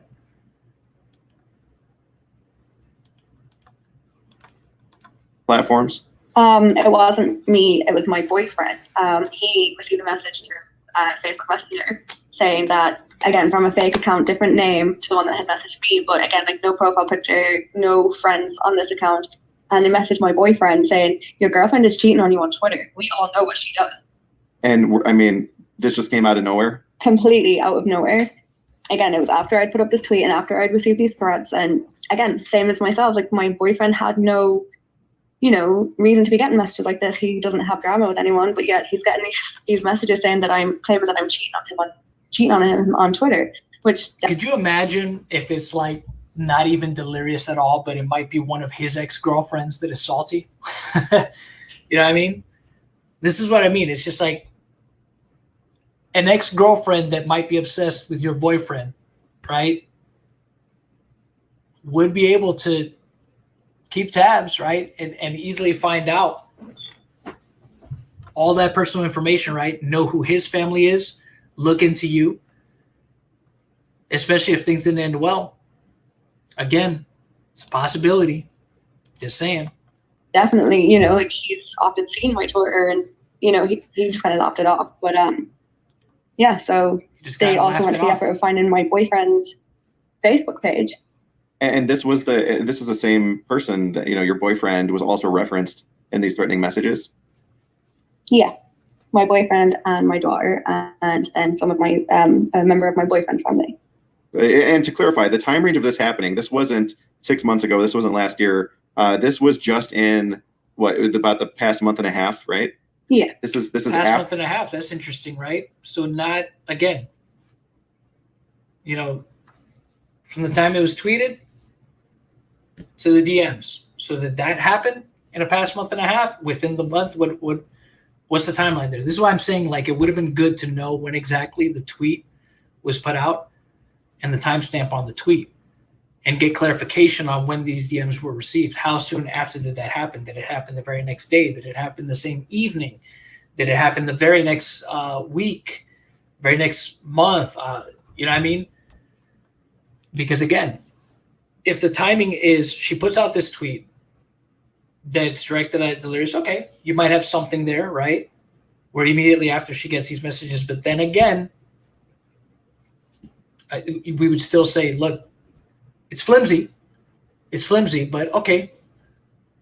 The timing of that is pretty suspicious. It's pretty interesting, awfully convenient. But I think the timing kind of helps a little bit. I mean, the more time that passes in between this message, right, and the time that she receives, or I should say the tweet and the time that she receives these DMs, I think there's less, it becomes less and less likely of a possibility that it is who you are implying that it is, or who it is that you're saying that it is. I think that possibility becomes less and less likely. But that's just my opinion. After things have started to become public, this was after, you know, Delirious was claiming that none of this stuff is real, it's fabricated, it's made up, it's a vendetta, this and that. This was after all that, and after you had made a subtweet referencing Delirious, is that right? Yeah. So, and again, to be clear, you don't have a big following. You're not this, you know, you're not like a huge, you know, YouTuber or influencer, like, or anything. This was after, you know, Delirious was claiming that none of this stuff is real, it's fabricated, it's made up, it's a vendetta, this and that.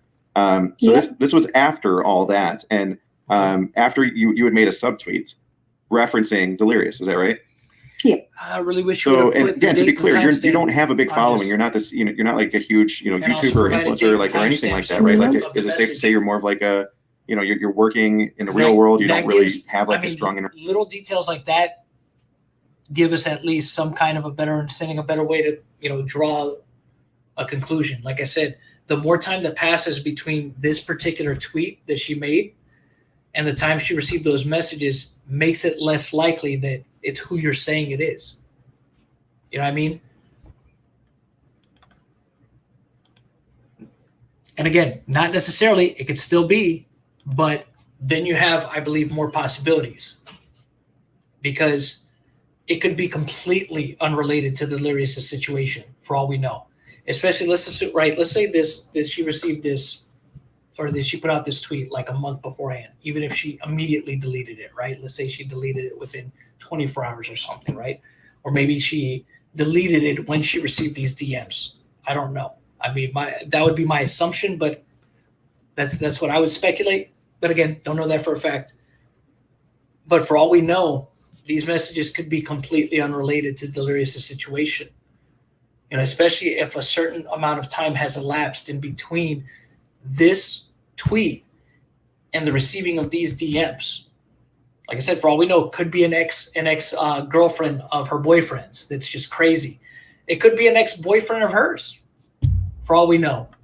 Somebody that would have some kind of access to that kind of information. So I just with stuff like this, I think, especially when you're making accusations against somebody, I think it's very important to be as specific as you possibly can be, and give a good timeline. Because again, like I said, it's something that people can look at and say, okay, that's something to think about. That's food for thought. Maybe there is something here. I think the more specific you are when it comes to stuff like this, it really helps your case a lot more. You know, and leaves less room for people like myself and whoever else is looking at this from a very rational point of view and trying to look at it from a very logical point of view. It gives them less to speculate on, I think. But let's continue. Internet presence. Yeah, like I'm a very private person online. Yeah, I don't have a big following. I don't really, you know, interact with like YouTubers and stuff anymore. You know, obviously back then it was different, but anymore I'm a very private person. Especially because I have children. Right. For this to pop up, this is the thing, right? So there was something else going on concurrently involving me. I was receiving emails that were, and this is one of several. I mean, there was one guy that actually full on, faked being a victim right at the start. That guy was total jerk, and I seriously can't believe he did it. But there were, and I will agree with Ohm on this, that this guy shouldn't have done this because it muddies the waters that much more. But he also took in and he did get duped by a fake email himself, but at the same time, yeah, when stuff like this happens, it does muddy the waters, because if for whatever reason they were able to get something a little bit more concrete to prove who it is that they're accusing of this stuff, right? Which again, if you saw the interview yesterday with Sai, the implication there was, or the accusation was that, it had to be Delirious. Delirious had to be the one to fabricate this email address and send this. He was the only other person. It's not possible that anybody else could have done that, which again, no proof is provided to substantiate that. Not even her showing a sent email folder, which again, that could be doctored, so it doesn't really matter if she would have shown something like that. If she decided to screen cap her sent emails folder, that could be doctored to look like Yoli sent whatever emails to Ohm or to Delirious. So that could still be fabricated, but no attempt to at least even do that. But we're expected to take her word for it that she's telling the truth in the situation, along with Ohm's, that because Ohm says, "Oh, it wasn't me," and then she says, "Well, the only other person it could have been is Delirious." And she's like, "Okay, I mean, again, in the realm of possibility, but how do you go about proving that?" In this particular instance, again, same kind of thing. Definitely some other attempts that have been filtered out. And one of the people, that had attempted to try to play off being a victim had been emailing me saying that they would only work with the victims. They didn't feel that. Let me see. Also says, but the fake email was also the only one Ohm posted and was using it as evidence before even verifying it. Yeah, but he deleted it to his credit, which was the wise thing to do, obviously. He did get duped for a moment there. And again, that's also where people, and rightfully so, are able to kind of look at him and say, should you be the one handling this stuff? Because you might not, it could be, it's a mistake, but it's just kind of like, people are going to look at him and say, they're going to expect him to vet this stuff very thoroughly before posting about it. You know what I mean? And look, it fell through his fingers, right? Good thing he didn't leave it up, because that would have been worse. But it again, look, it's the internet. People are going to scrutinize every single little thing that you do, and rightfully so, especially again when it comes to serious allegations against other people, because you talk about people's lives, and not just the lives of the people that you are accusing, but anybody that's associated with them by extension, whether it be family members, as I've said before, business partners, friends, lovers, what have you. You know what I mean? So you got to be as meticulous as you possibly can be, because there could be a lot of collateral damage, especially if you're wrong. So that they could trust me to to help them. They would only work with the victims, and of course I try to lend this some credibility. I would essentially tell this account, like, hey, So he's showing emails of a person that's going under Jenna McKenna, which again could be a fake account, could not be, could just be a troll. And you're going to hear right here who again they believe it is. I'm happy to try to help you, but I'm not going to introduce you to the girls unless you can validate who you are or something about your story. And they would keep pushing back and pushing back and pushing back. Okay? Which is fair. That you should try to vet as much as possible, again, when it comes to serious allegations. Obviously, I was a recipient of these emails, although I did share a little bit that this was going on. And what is very, very interesting is there was a link made, and this is where I think things tie together with Delirious, because I consider the fact that maybe somebody could say, oh well, maybe this person threatening you is somebody in your past that's not related to Delirious. Which I mean, is it safe to say that there's really nobody in your past that would do something like this? There's actually nobody else that, because I kind of sat down and I was thinking, like, is there anybody else who would have any, that they'd be mad at me, or, Nobody. The only person that Really? Nobody else? You're 100% certain of that, right? Nobody else. No ex-boyfriends, none of your boyfriend's ex-girlfriends. Nobody, absolutely nobody. You sure? came into my mind was Delirious, because I had put out that tweet, the subtweet about him, and then a couple of hours later, I'm getting these DMs. And like I said, I had no. Let me just read this real quick. Carl B says, all of this is supposedly web-based. How hard is it to show a screenshot of Delirious saying, show me this and let me see you do that, et cetera, et cetera? Yep. And again, that's been the biggest issue with the way that all of this has been handled. All you have to show, again, because it at least gives people something to go on. And look, I'm going to be completely honest here. People, of course, are going to scrutinize the authenticity of that stuff when you show it. But again, it puts the person you're accusing in a difficult position, right? On a back foot. Okay, they're going to deny it. Maybe they're going to stay quiet. How are they going to handle this? But at the same time, when you're not getting anybody to refute something, you know what I mean? Which maybe he still would refute it and say that it's fake. But again, at least it gives people a little bit more to go on, and it lends towards the credibility of their story. All right, let's continue on here. Drama or anything going on with anyone, so right. Literally the only person that it could have been, and was him. And so going. See, and again, this is part of the issue. You should say this person is saying pretty declaratively that it's him. By process of elimination or whatever, it's him. It's just like, gotta be careful when you say stuff like that. Back, so with this whole email situation, I'm getting these emails of somebody that's insisting that they be introduced to the girls, and I'd even gone as far as to say, I could potentially even introduce you to somebody that's on the investigative side. I don't want to get into too many details there, just to maintain integrity. But I'd offer to potentially even introduce them to somebody that could help them in another way. But I just needed validation, and they were insistent that they weren't willing to help. This is all happening through Gmail. Now, what's interesting is on my birthday, this ruse was completely dropped. I received an email that was taunting from the same account, but this is where everything all ties together. Even if somebody was willing to stretch to the degree of saying like, oh, maybe it could be somebody in her past that just hates her or something, it just happened to message you or within hours of you making that subtweet, right? Let's just say the stars aligned and like some troll or whatever did this.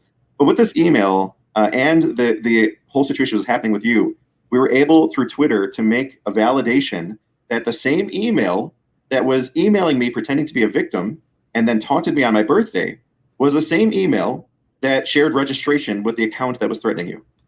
Okay. So I assume that they're going to show that too, that right? Couldn't tie back to anybody else in your past, because what would somebody, and this is the thing, you're indicating that there is nobody in your... Wait. How could it not tie back to somebody in the past?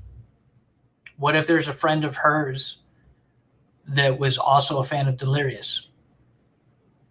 That's pretty declarative. How could it not tie back to somebody in her past, right? Your past that you could see ever doing anything like this. You had no drama. No, but I have no reason for people, especially to make fun of my daughter. First of all, I'm not frightened with anyone. Okay, so within hours, now they're saying within hours of subtweeting, began threatening her. Nobody from my past or my present don't have any reason to do this. And then how do you even, when the email addresses are lining up, how can you even deny it at that stage? Right. And I, again, for me, I'm just validating that like the email account that was pretending to be a victim of Delirious.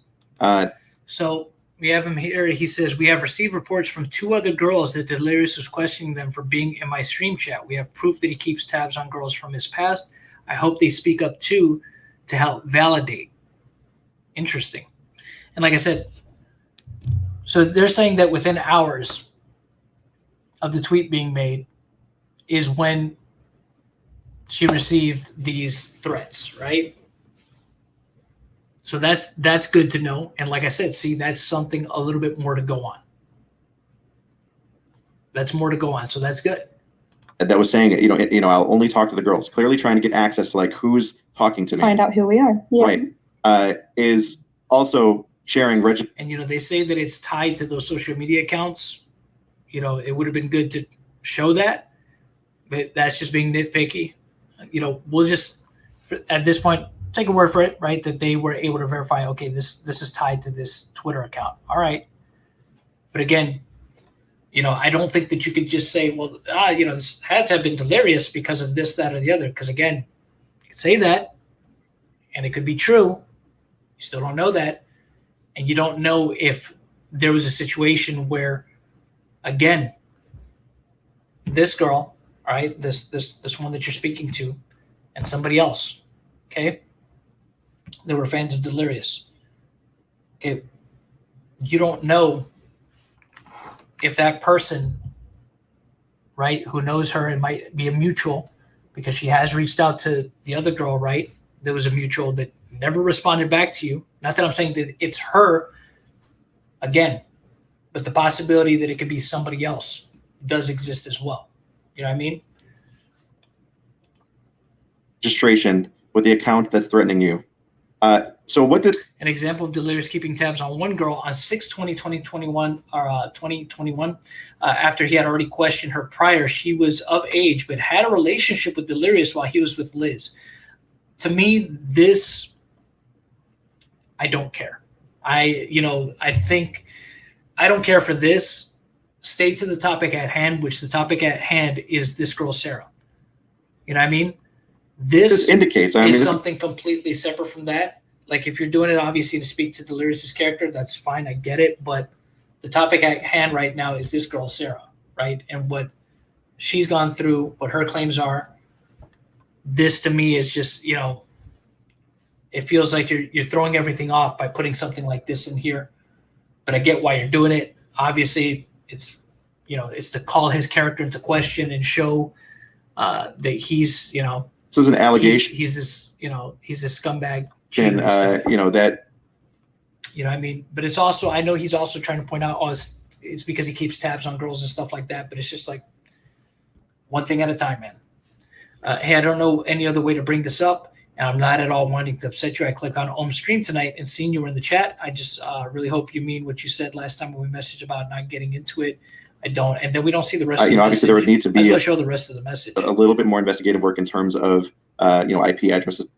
But I get what he's trying to establish here also is, well, it's him keeping tabs and stuff like that. But okay, let's see. Then when I stated on Twitter today that he has been stalking my streams and messaging girls from it, he immediately raised it with her in DMs. Stuff like that. Yeah. But, was that instant? I mean, when it comes down to it, it appears from all sides. I think you. Also, I know Ohm talked to you. He basically just tweeted it. I just checked his Twitter and I don't see anything in relation to me. He says he has another interview with a girl. I haven't done an interview of any kind unless you count my last job. No, not that, LOL. We talked about his Twitch saying I messaged his followers. You would agree that this was an account being operated, and again, this is an allegation, this is an opinion, that, with the evidence that's here, would you agree with this, that this appears to be H2O Delirious using an account to threaten you and using the same email registered to that Twitter account to also pretend to be a victim and try to get access to victims' names? Allegedly, because you all don't know 100%. That for a fact. But again, no doubt in my mind, the timing is suspicious. And like I said, I can concede that the timing is suspicious if it happened within a few hours of that tweet. But again, that's assuming, all right, it's Delirious, and Delirious might be following her with a burner account, or somebody that is a fan of Delirious that was also following her, or maybe a mutual. Again, there's other possibilities as well, but that is, the timing of that is suspicious. It absolutely is. Right, because especially, like I said, I'm a private person. Again, if it really did happen within a few hours of her putting out that tweet. And I wasn't having a say on drama on Twitter at the time. And, I've said it to you before when we've been talking. Nobody knew that I was talking to you. Nobody knew that I had emailed you, coming forward. And when I start getting these messages, all I could think of is, is this Delirious trying to scare me out of talking to you by making threats about my daughter? And then, then it just so happens that the email addresses that from the email that you were getting trying to find out what the victims were, and the email. Well, I don't think it was hard to figure out that people were emailing Ohm, considering the fact that he was sharing the fact that he was having people hit him up with stories. So, I mean, it's not really hard to figure out, especially when Ohm was tweeting about it publicly. Email address was linked to the Twitter that's messaging me making threats. Like, of course, in my mind, there's no doubt about it that it's him. So, and I know you had mentioned that you had felt upset that, and I don't know if many people realize this, but the uptick in family posts that were happening. But I mean, you had mentioned that, this was a source of frustration for you, that not only were people acting like this was all made up, but also that, like, the family was being put out there a lot, almost like would you say it's fair to say a distraction or a shield? Yeah, like a comfort. Yeah, it's like, using the fact that his girlfriend's pregnant and using his daughter to distract everyone from what's actually going on. And it's frustrating, From what I've seen when Delirious tweets, he seems to tweet a lot about his family regardless. So, I mean, maybe he's tweeting about very positive things, very rosy and colorful things in order to distract. That's, again, certainly within the realm of possibility, but it seems like that's just something he also does regardless. Sure, it's possible that he might have ramped it up when these, especially around the time these allegations came out. Sure. But he also kind of does that. I won't go as far as to say, he does it every day and it's very regular for him, but it's not like I've seen him do it when there hasn't been any allegations coming out against him as well. So, take that for whatever it's worth. But yeah, it is possible he could have ramped it up to 11 to try to distract people from the fact that, he's getting all these allegations against him. But, again, that's to step back and watch all these people. That's one way to interpret it, I guess. Be so oblivious to everything. With that in mind, at the same time that these tweets are going out about family and pregnancy and stuff like that, you were getting DMs that were threatening to your baby. Yeah. And I think that's what made me even more mad. It's like, like I said, the only person in my mind who this could be is him. And like, he's a father. He has a child that's not that much older than my baby. And to make threats on someone's literal baby who's, a few months old, it just doesn't, like what he did in the past, But again, you don't know for a fact that it is him. Could be, for all we know, it could be somebody that's obsessed with him that wants to defend him at all costs that also knows you. It's possible. You know what I mean? Now, of course, I'm not saying that with any kind of certainty. But for all we know, that could be the case. And this person could say, well, no, because there's nobody like that I know. Sure about that? But like I said, the timing of everything, though, I will concede, is suspicious. It's definitely something to think about. It's awfully convenient. Is one thing, but then to keep it going, like, to keep up like this toxic like behavior of, still acting out like this and making threats on people's babies when you're literally a father yourself, when your girlfriend is literally pregnant, like how low can you be? Yeah, it's unbelievable, and I can only imagine how upsetting that must have been for you, and it probably continues to be. I mean, do you take this threat seriously? Is this something that concerns you? Yeah, definitely, because I just, like, I don't even know how it can enter someone to bring their child into this, whatever. And look, to be fair to her in this instance, just because Delirious has kids too wouldn't mean that he would be above making threats like that. But again, she can't prove it. She believes that it's him. You know what I mean?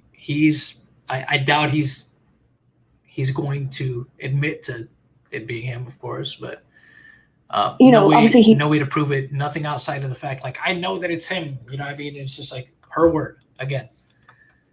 He's angry at me for putting out that tweet or whatever, but like, I'm angry at him for literally grooming me when I was underage. I would never bring his children into it, like it wouldn't even enter my head to bring it in as a child or make threats on a child. Like, of course, he's going to make threats on a child who can't defend themselves because he knows that that's what's going to get to me most. He knows that that's what's going to scare me into what he thought was going to keep me quiet from talking to you and coming forward. You know, like, it's like he was grasping there and he probably knew that I was going to come forward. And he was trying everything he could to shut me up and to scare me. And not knowing that you had already reached out to me. Yeah, like, obviously I'd already reached out to you at that stage, but it kind of scared me because I just couldn't believe how, you know, how pathetic someone could be to bring a child into it, you know? It's the lowest of the low. Yeah, and I got to imagine it's terrifying. I mean, you know, he is somebody with a lot of resources, and I mean, that was my biggest concern as well. And to be clear, I mean, a lot of resources. I mean, anybody with a computer already has a great resource. You know what I mean?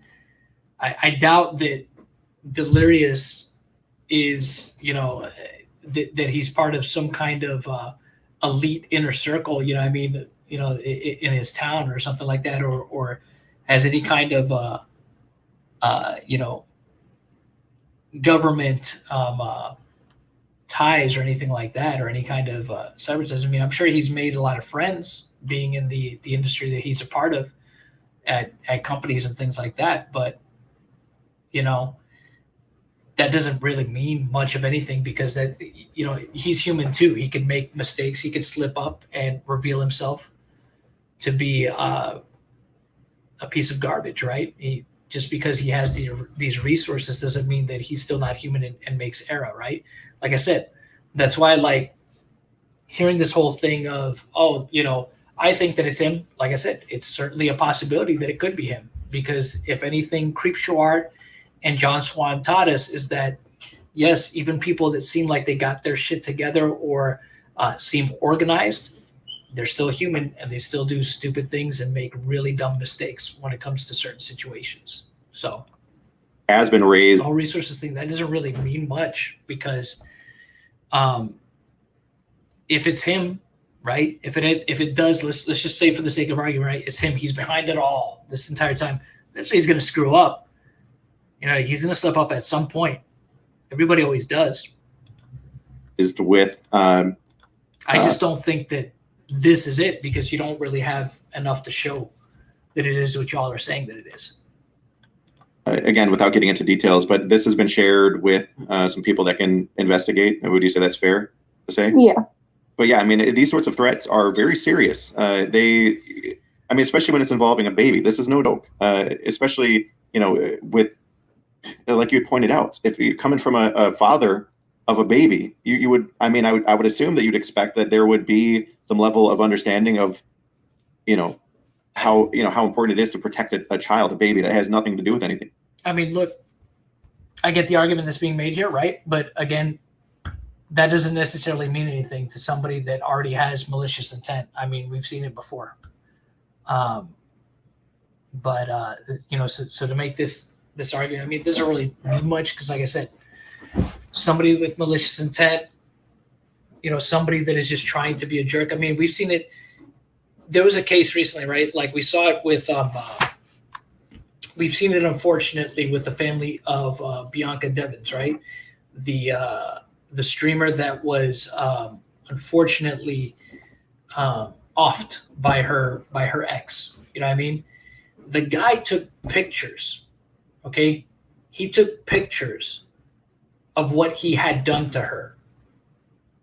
All right, of her, you know, of the aftermath of what he had done to her. Okay, and he shared them on 4chan. Okay, and then some people on 4chan saved those pictures and then sent them to the family. Okay, shitty people will do shitty things, you know, with no remorse, especially when it comes to the online space. Right, no matter how mad someone might be at you for bringing forth your truth, like with your experience. Yeah, you just don't bring, like, you know, not once through all of this truth, has, you know, anything, my truth, your truth, ever even entered my mind of his, you know, his baby that's born and the one that's on the way. Like, never, because you just don't do that, you know. He's a parent himself. Surely he has, you know, surely the thought had to enter his head that that's not okay. If that was done to him, you know, if I started making threats on his daughter or if you did, you know, like, it would be a whole different story. He wouldn't be okay with that, but yet he thinks it's okay for him to threaten my 5-month-old baby, you know? Again, that's His daughter is only a few months him. older than mine. Right. So surely it has to kind of register in his head that that's not okay. You don't do that no matter how angry you are at someone. You do not make threats on someone's child, especially the way it was done, like, you know, a gun and a car and, you know, kind of implying that it's like, you know, kidnap at gunpoint and stuff. Like, it's I don't twisted. think that really It's like implies a kidnapping. I think that if it's a gun in a car, wouldn't that be more indicative of a drive-by than a kidnapping? Desperate can you be to try and scare people into shutting up because you know that what you did was wrong. You don't want people to talk up, and you know. Maybe I don't While really this was occurring, this was made out. The truth that currently the internet holds is that this was made up, that I lied. Yeah. And so, I mean, tell me this. Okay, was any of this that I shared online, did you see me tweet out anything that was a misrepresentation or a lie or anything like that about any of these? No, not once. But I think people just don't want to believe that he is capable of doing what he has done. And I guess to I guess rehash what he has done. See, and this is one thing where I'll say, you know, that could be true, right? I mean, obviously, people don't want to look at somebody that they might potentially look up to as this bad person. When you hear Delirious in these Van Os crew videos, he comes off as like this lovable dummy, right? Like the dummy of the group. And part of that might be true. But at the same time, we never know what's actually beneath the surface. That's why I say I don't put it past anybody. That's why I'm not just going to outright take his side on stuff. Because I don't know him. You know what I mean? For all I know, this could all be true. But at the same time, there's nothing that has been shown or said in any of these videos so far that really convinces me otherwise. You know, like I said, I can concede certain things like, okay, later on in the video, we do get clarification of how long after she put out the tweet and received the messages, right? You know, that's interesting. You know what I mean? The timing of that is certainly suspicious. Okay, interesting that right after this happened. The whole thing with the email that they were able to verify this email is tied to these social media accounts. We'll take their word for it on that, even though, you know, it doesn't really show any proof of that. But let's just assume that that's the truth for a moment, right? Okay, that's interesting as well. But again, that doesn't necessarily tie it to Delirious specifically. Like I said, for all we know, it could be somebody else. But that is all interesting information, and it is at least a little bit more to consider in this situation. But it's still not concrete enough, I think. I think you need to show a little bit more. You just need to show a little bit more. And like I said, I mean, the easiest thing to do, I think, when it comes to these allegations, where honestly you wouldn't really need to show much else because it would do the most damage just right out the gate, is show anything, any messages that can be validated, that would be absolutely, you know, that somebody could look at and say, okay, that'd be really hard to fake, where this person or Sai or anybody else is saying, yo, Delirious, I'm only 15 years old. You know what I'm saying? And him saying, you know what? I don't care. Show me that booty. Show me what you got. Oh, nice picture of your, you know what? Blah, blah, blah, blah, blah. Game over. Boom. Done. Don't have to show no more. That's a wrap, right? Then you're really going to start the shitstorm. But again, with all that stuff, you're talking about really criminal stuff. All that stuff should be handled through the proper authorities, though, to begin with. Because again, why even bother going after an apology at that point?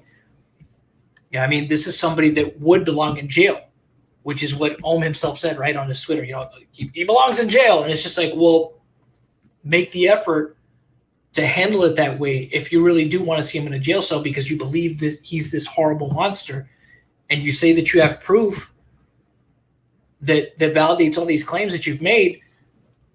Then handle it through those channels. Handle it behind the scenes. Go to the authorities. Let them build a case. Here on YouTube, that's not going to help anything. It's not. It's not going to affect any kind of difference. What is an apology going to do to stop him from doing anything like this in the future? What I mean, he might, if he decides to apologize, he might get some egg on his face a little bit. You know, let's just say he throws out a blanket apology, which people would take as some form of admission of guilt, right? He's built up enough of a fan base that there's going to be people that are going to look past that, right? And that doesn't put him in a jail cell per se. It might get him offline. It might, or at least it might potentially get him off YouTube, possibly. But does it completely get him offline? Well, you mentioned EDP yourself in the last video, EDP is still around. But why is EDP still around?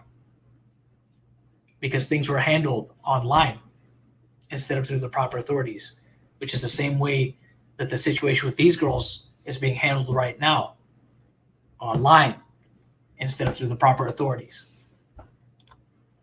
That's something you failed to mention in your last video, Ohm. Delirious, while you were under the age of 18, had you sending him, he had been requesting things from you that were that were sexual in nature, images, videos of you while you were under the age of 18? Yeah, multiple times. I mean, you had said easily 100. Is that right? Yeah. Why not say the age? Why not just say the age? You keep saying under the age of 18. Okay, was that 17? Was it 16? Was it 15? Because if it's under the age of 16, there's some problems. There's some serious problems for Delirious, right? And even more so, like I said, if there's any kind of, and just to make this clear, nobody that is rational and looking at this situation logically is saying that she has to show CP or that you have to show CP. Okay? Nobody is saying that. Okay? Sexually charged messages, text on a screen, okay? Or some kind of form of acknowledgement from Delirious that he knows for a fact that this girl is not of legal age, or I should say of age of consent, something like that. Like I said, stick a fork in him. He's done. He's done.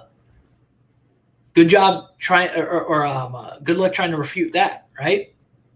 Then you have something. So this was continuing despite your age, despite the being aware, of you being, this obviously very young fan, and on top of it, when this started to come to light, and this is being made out to be all fake, all made up, it's just all a lie, it's vendetta. While that's all going on, you subtweet Delirious within hours.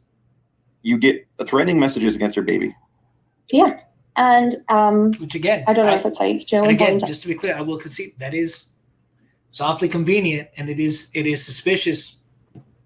But does it prove that it's Delirious? Not really. But certainly within the realm of possibility. Again, yes, he could be keeping tabs on everybody, like you showed before. Him hitting up people with messages. Sure, like I said, I can conceivably believe that he would do something like that, especially if he's keeping a close eye on some other people. Sure, but again, with those messages that you showed before of him keeping tabs on the other girl, he's asking her stuff. You know what I mean? He did it with his own account. You know what I mean? He's keeping tabs on this girl. Maybe he might just ask her, "Hey, so you've been talking with Ohm, like what are you talking about with him? Or, have you talked to him or just asking questions?" And again, he didn't seem to have any problems going to the one girl with his account. It's not to say maybe for whatever reason he decided he needed to make a fake account to hit up this girl, like I said, for whatever reason. But he was willing to talk to the other girl directly with his Twitter account. Why not just hit her up with the same Twitter account? You know what I mean? He wasn't shy about reaching out to the other girl that he was, I guess, keeping tabs on with his main account. Didn't say anything too threatening, but yeah, that's a little sus. I won't deny that he hit up the other girl. Hey, I saw that you were in Ohm's chat. It's like, oh wow. I mean, yeah, maybe he's keeping tabs on these girls, but again, why not just hit up this girl with his regular account?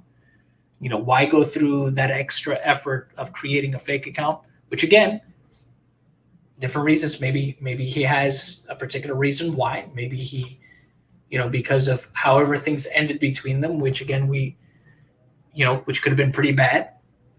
Maybe just didn't want to. I know she said at one point, I think he had her blocked, but then he unblocked her and stuff like that. I don't know. But he could have just unblocked her if he had her blocked and just hit her up with his main account, Seems like a lot of effort to go through. But again, not outside the realm of possibility. Could have absolutely happened because, again, we've seen it before with people like John Swan and Creepshow Art. So like I said, it's certainly possible. I was following him, and once I put out that tweet, he must have blocked me and then unblocked me because I don't follow him. Blocked and unblocked. And any tweets that I had. So if he blocked and unblocked, he would have been able to message you. Okay. Tweeted to him, back before me and him started talking, when I'd be replying to his tweets and tweeting pictures of his merch. But again, we have to take her word for this, right? Because she's not showing a screenshot where it says you are blocked, with any kind of timestamp on it either. She's just saying, well, he blocked me and then he unblocked me. Okay. So he could have messaged you from his actual account. All right. He would have to respond and stuff. All those tweets are gone. All of my tweets are still there. All of his replies are gone. So he must. Delirious deleted over 4,000 tweets once he learned that the girls were starting to surface with allegations of his past, and assumed his interactions with Sarah were wiped in early April 2021. And again, look, what does that mean? What was in those tweets? Was there anything sexual in nature that somebody could weaponize against them? I don't know. Were they inappropriate? I'm sure. We've seen some of the tweets that some of the other people within the crew have put out that seem very inappropriate. But some of those were out of context. What is the context of some of these tweets? Were they deleted because of fear of being weaponized against them? Probably. People would look at that and say, well, if you got nothing to hide, why delete so much? Why delete so many tweets? Which is a fair thing to bring up. I think that's very fair to bring up. But at the same time, how long ago were those tweets? What's the full context of those tweets? We've seen it before with people that have tweeted stuff in the past that some people would like to say really edgy things. Does that mean that they should be judged solely by those things? Not necessarily, but unfortunately, yeah, in most cases, a lot of that stuff happens. I don't think, me personally, I don't believe that somebody should be completely judged by their past, but I understand why it happens, if that makes sense, especially when it comes to, let's say, business opportunities and things like that. Companies don't want to be associated with any kind of, person or things that they've said that might reflect bad on them. So, and, I would hope, that some of those tweets were saved, especially if they're very incriminating. But that's, again, what's the full context of them? What exactly is being said? Like I said, it is assumed his interactions with Sarah were right in early 2021. It's assumed. Do you know that for a fact? What were those interactions like? Were they sexually charged? A bit more context would help a bit. Screenshots of that would help, or some kind of archival tweets on it. Again, for all we know, it could have been very innocuous stuff. It could have been really damning type of stuff. It could have been really salacious stuff. I guess we just have to kind of leave it to our imagination at this point. Gone back over them and deleted them. Because, in my eyes, it's if you had nothing to hide, if you weren't guilty of doing what you're doing, you wouldn't feel the need to go back over stuff and delete them. You wouldn't feel the need to. That doesn't necessarily mean anything. Again, like I said, because of the fact that people like to cancel stuff or cancel people over stuff that could easily be taken out of context, which also has happened before. This is a person that gets a lot of sponsorships and business opportunities, presumably, and could deleted them solely for the reason of well, this can probably be twisted against me. This could cost me business opportunities, so I'm just going to get rid of it. Look, James Gunn had all those very kind of cringy and creepy tweets, jokes about, and it was a lot. It was probably 30 tweets or more of just very cringy, just very inappropriate jokes about kids. nothing has ever come back on James Gunn to prove that he actually is, a P to the E to the D to the O. But it's unsavory stuff. But he apologized for it. He deleted it. Ended up getting fired. Ended up getting rehired. You know what I mean? Because cancel culture, it took effect. I mean, that's what happens. People will take any opportunity they can, especially if they think that there's something in a tweet that looks suspicious enough that it could be used against somebody. So, Delirious is a person, like I said, I assume gets a lot of business opportunities. Could have been done just for that, because to kind of preemptively, or not. Maybe it is to cover his tracks. Don't know what was in him. Can't really say one way or the other. Make these fake accounts and like threaten people. Like if he genuinely was as innocent as me, why is he doing all that? Well, in terms of innocence, you're a real person. Like I said, I have seen all of your information. I mean, you fully validated yourself down to your address and phone number. Like, I've seen everything. On the investigative side, I know that you have provided everything. You are a real person, right? I mean, you're not an AI voice. Like, you are. I don't think you are somebody that these experiences that you're sharing are very real to you. Yeah. And I guess just with everything that's gone on, even before the threat aspect, do you feel that he hurt you or took advantage of you? Like, I guess to like summarize essentially your feelings on things. I mean, what do you feel? Yeah, I feel like he did take advantage. Like he knew that I was a young fan, that I looked up to him, and he used that nearly against me to get these things out of me, because he knew that that I was going to do it, because I was a big fan and I wanted to keep him interested and keep him talking to me. And like I said, he would make me feel like I was important and that he actually cared. Interesting. But when it comes down to it, all he wanted was these sexual pictures and stuff. But he used me, and he did take advantage of me. And I mean, how does that make you feel?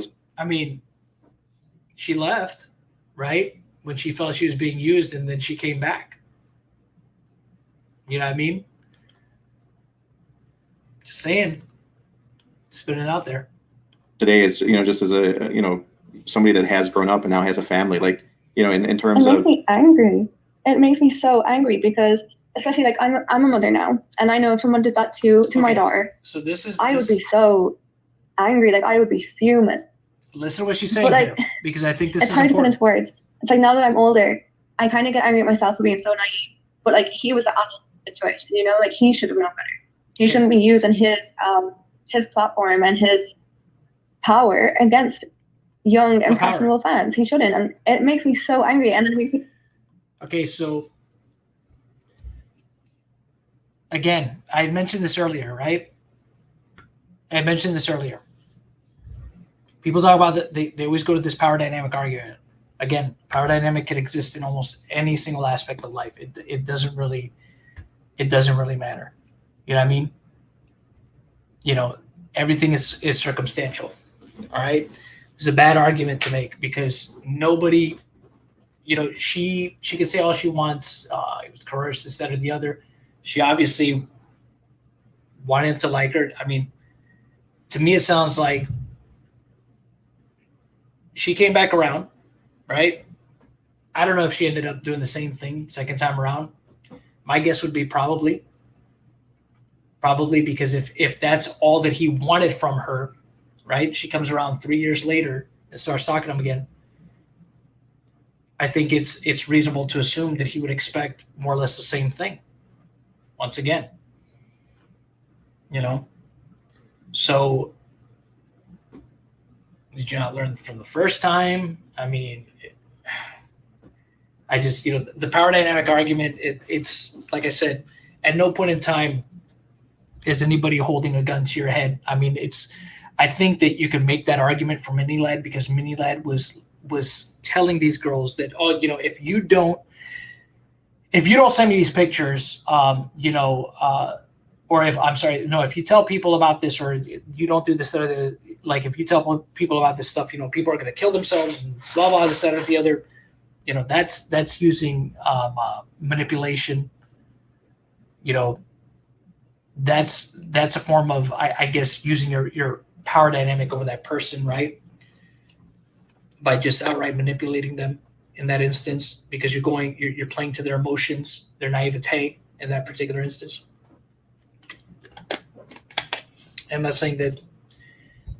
I don't know what Delirious said to these girls. Maybe he could have said something similar. Oh, if you don't send me this picture, I'm gonna kill myself or something like that. Maybe he would have said something like that, right? Where he was like, I'm gonna off myself. I'm gonna end it all if you don't that's if you don't send me this picture. Maybe that happened. You know what I mean? And like I said, this is where I think it's important, like, to show this kind of evidence, because if there's stuff like that, that's messed up. You know what I mean? If you're emotionally blackmailing people to do these kind of things, you know what I mean? That's messed up. You know what I mean? And I think in an instance like that, regardless of age, that's just an awful thing to do to people. You know what I mean? That's, you know, that would be a form of I guess, trying to use whatever power of persuasion that you have over them. Um, but again, you know, she could have walked away from any of this stuff. You know, it's not the best argument to make, because again, it's all on a case per case basis. And you know, they act like him being a YouTuber is like him being this movie star, and it's just like they're not even in the same ballpark. And he's just a YouTuber. It's just like you could have bounced at any time. You wanted him to like you, so you also, you know, you put in part of this. You know what I mean? So, I mean, now granted, if you did this when you were very young, you know, obviously there's naivete there, and again, I could feel, you know, I can understand that. I could empathize, but again, you know, uh, you at least at one point realized what was happening and you backed out of it, but then you came back. I mean, you should have just never come back. It's just like, to me, I want to understand why you felt that 3 years would make any difference. Maybe you thought he was going to be older, wiser. Maybe you thought you were older, wiser, and knew how to handle him. It's just, I don't know. I feel like there's something being left out, a big part of her story that's being left out, a couple parts actually that are being left out that we just don't know the full context to. And she never really elaborates on them either. So I will be right back. Just give me 1 second, y'all. I will be right back, and we'll presume this. We'll go ahead and close out the video and the stream. Just give me 1 moment here, y'all.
All right, let's get back to it. Here we go.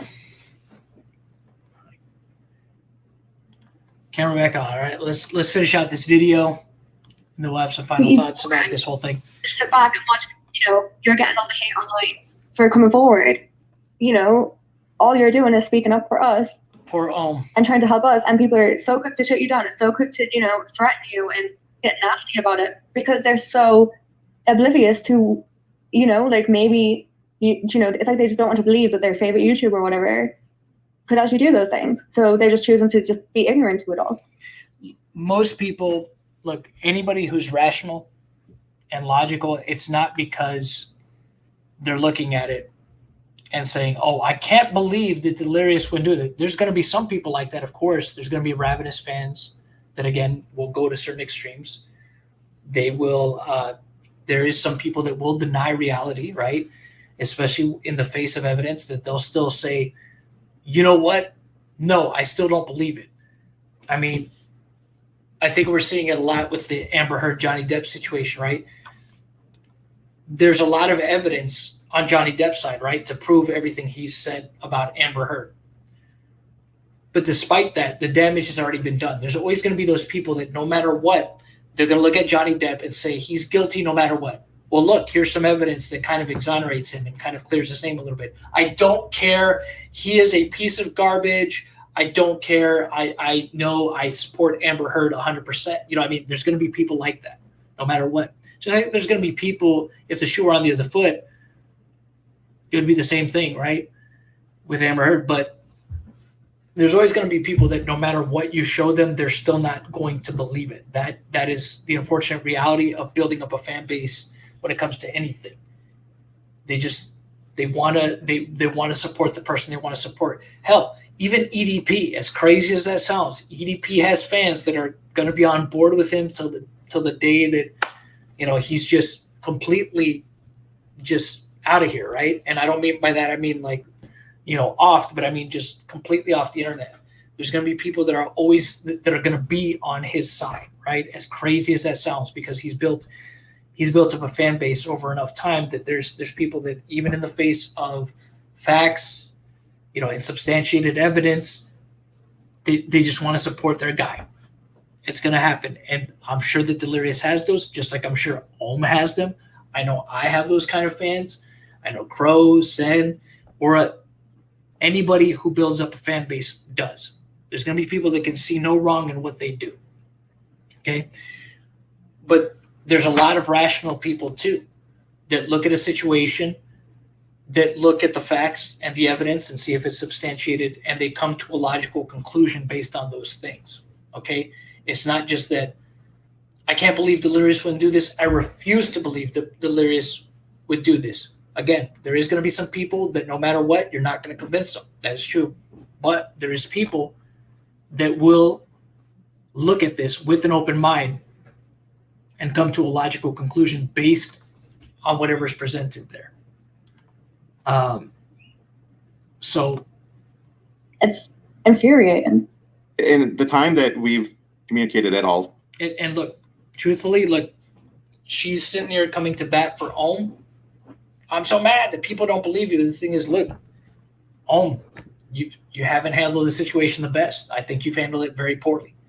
I think one of the worst decisions you made was, again, bringing it to the internet instead of going through the proper channels.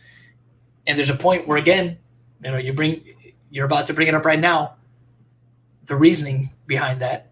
Let's hear it. Since you reached out to me, have you felt in any way that I have tried to use you or your story, to benefit me in some way? Or and obviously he's saying this because of what Cyan and her group did to him, right? How they kind of threw him under the bus after everything started blowing up in their face about the whole Delirious situation beforehand. They completely threw him under the bus.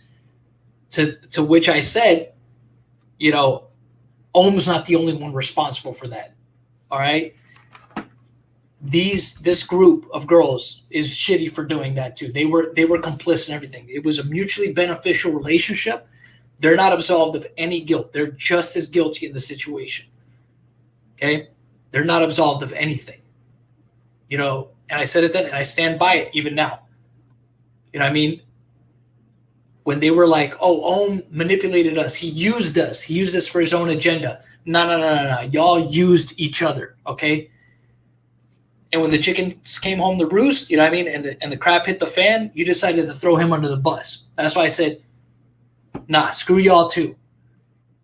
You all were complicit in everything. It was a mutually beneficial relationship until it wasn't, and you guys got off because you saw the backlash that Ohm was getting. Oh shit, I don't want none of that. So let's throw the guy under the bus. You know what I mean, nah, y'all are just as bad. Y'all are just as bad. So. To get back at somebody, have you ever felt that way? No, like, you know, when I reached out to you, you know, I made it clear, like, I don't want my personal information leaked, you know, because I see what people are like and how naturally they get online, and, you know, I don't want my personal information being out there so I can be a target. But I was happy to come forward with my story, and not once did you, you know, put pressure on me to, you know, kind of speak up for your sake. You know, it's only because I want to speak up for myself and, you know, for any other girl that this has happened to. But, like, no, not once did you, like, say, oh, you need to do this and you need to do that. No. And I've respected your privacy as you asked too, right? Like, you know, it's not like I threw you under the bus and said, oh, look, like here's these girls, here's all their information. No, right? like, you know, you have so many, like, screenshots and, you know, conversations where we spoke about this kind of stuff. Not once have you posted it. Not once have you, you know, when, to be fair, you easily could have to. See it again, just to go back for a moment here of what she said, that she wanted to help. She wanted to tell the story because she wanted to help the other girls and this, that, or the other.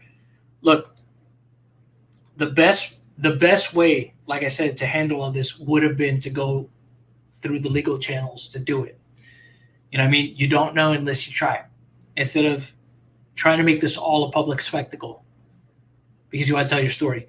Now, if that had already been done beforehand, well beforehand, like police reports had been filed, you know, evidence that was corroborated and substantiated, was passed along, and still nothing was done after however long an investigation took place, and you felt this was the last resort, okay, tell your story, I guess.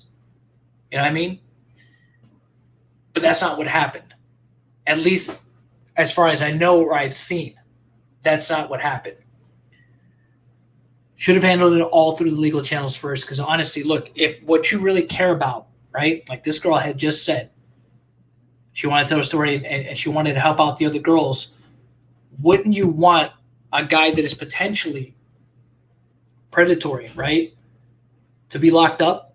Isn't that more important than an apology, than worrying about whether or not this person says I'm sorry? Because, again, if he says I'm sorry, he's not in a jail cell.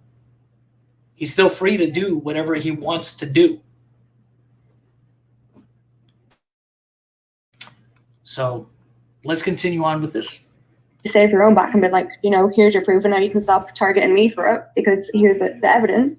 You know, no, not once did you do that. And even now, you know, like, the only reason I'm talking to you now is because I'm willing to, not because you made me do it or anything, you know? And, like, even still, you're respecting my privacy because I don't want my name being out there.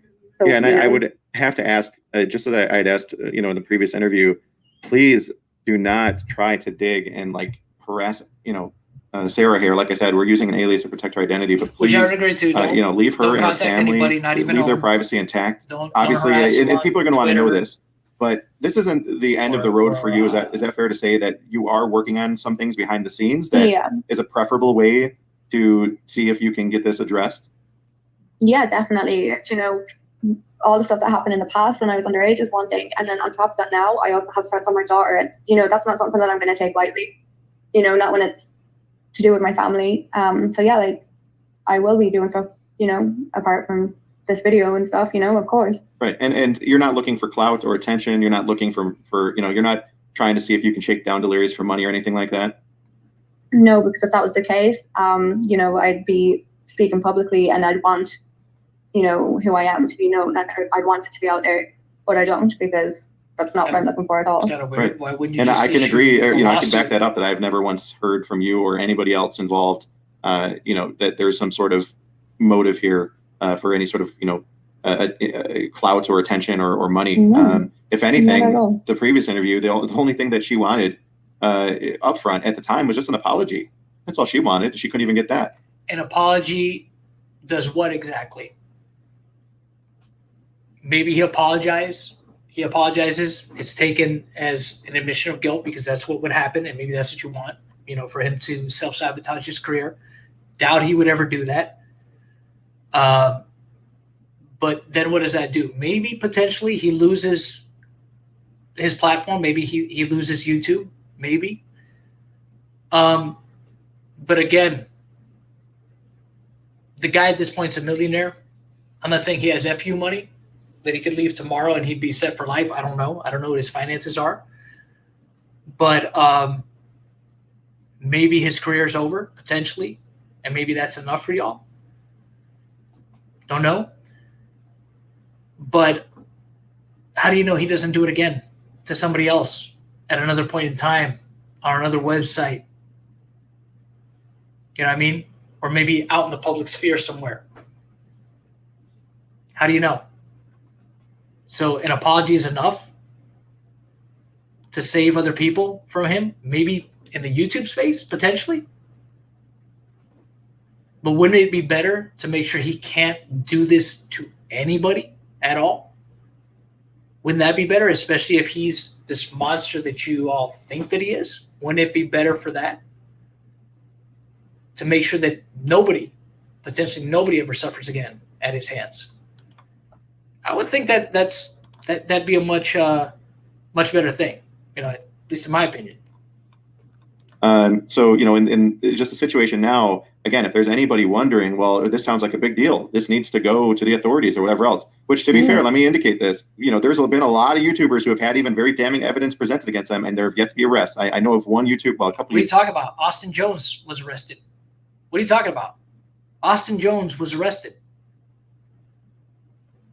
YouTubers, I think, that have faced criminal charges because of interactions with underage girls, but it's not a sure thing, and these things can take a long time.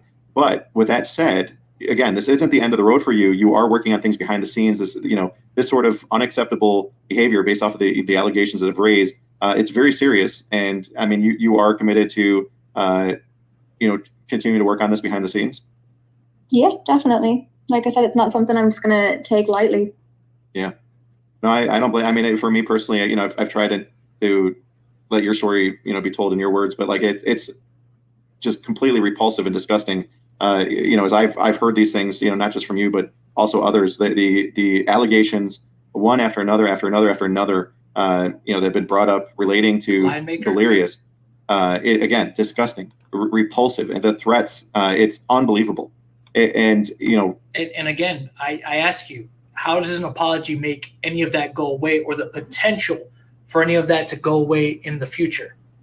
See what I'm saying? Right now, again, the narrative is that this was made up, and it's not just Delirious. There's others that have acted like this is made up.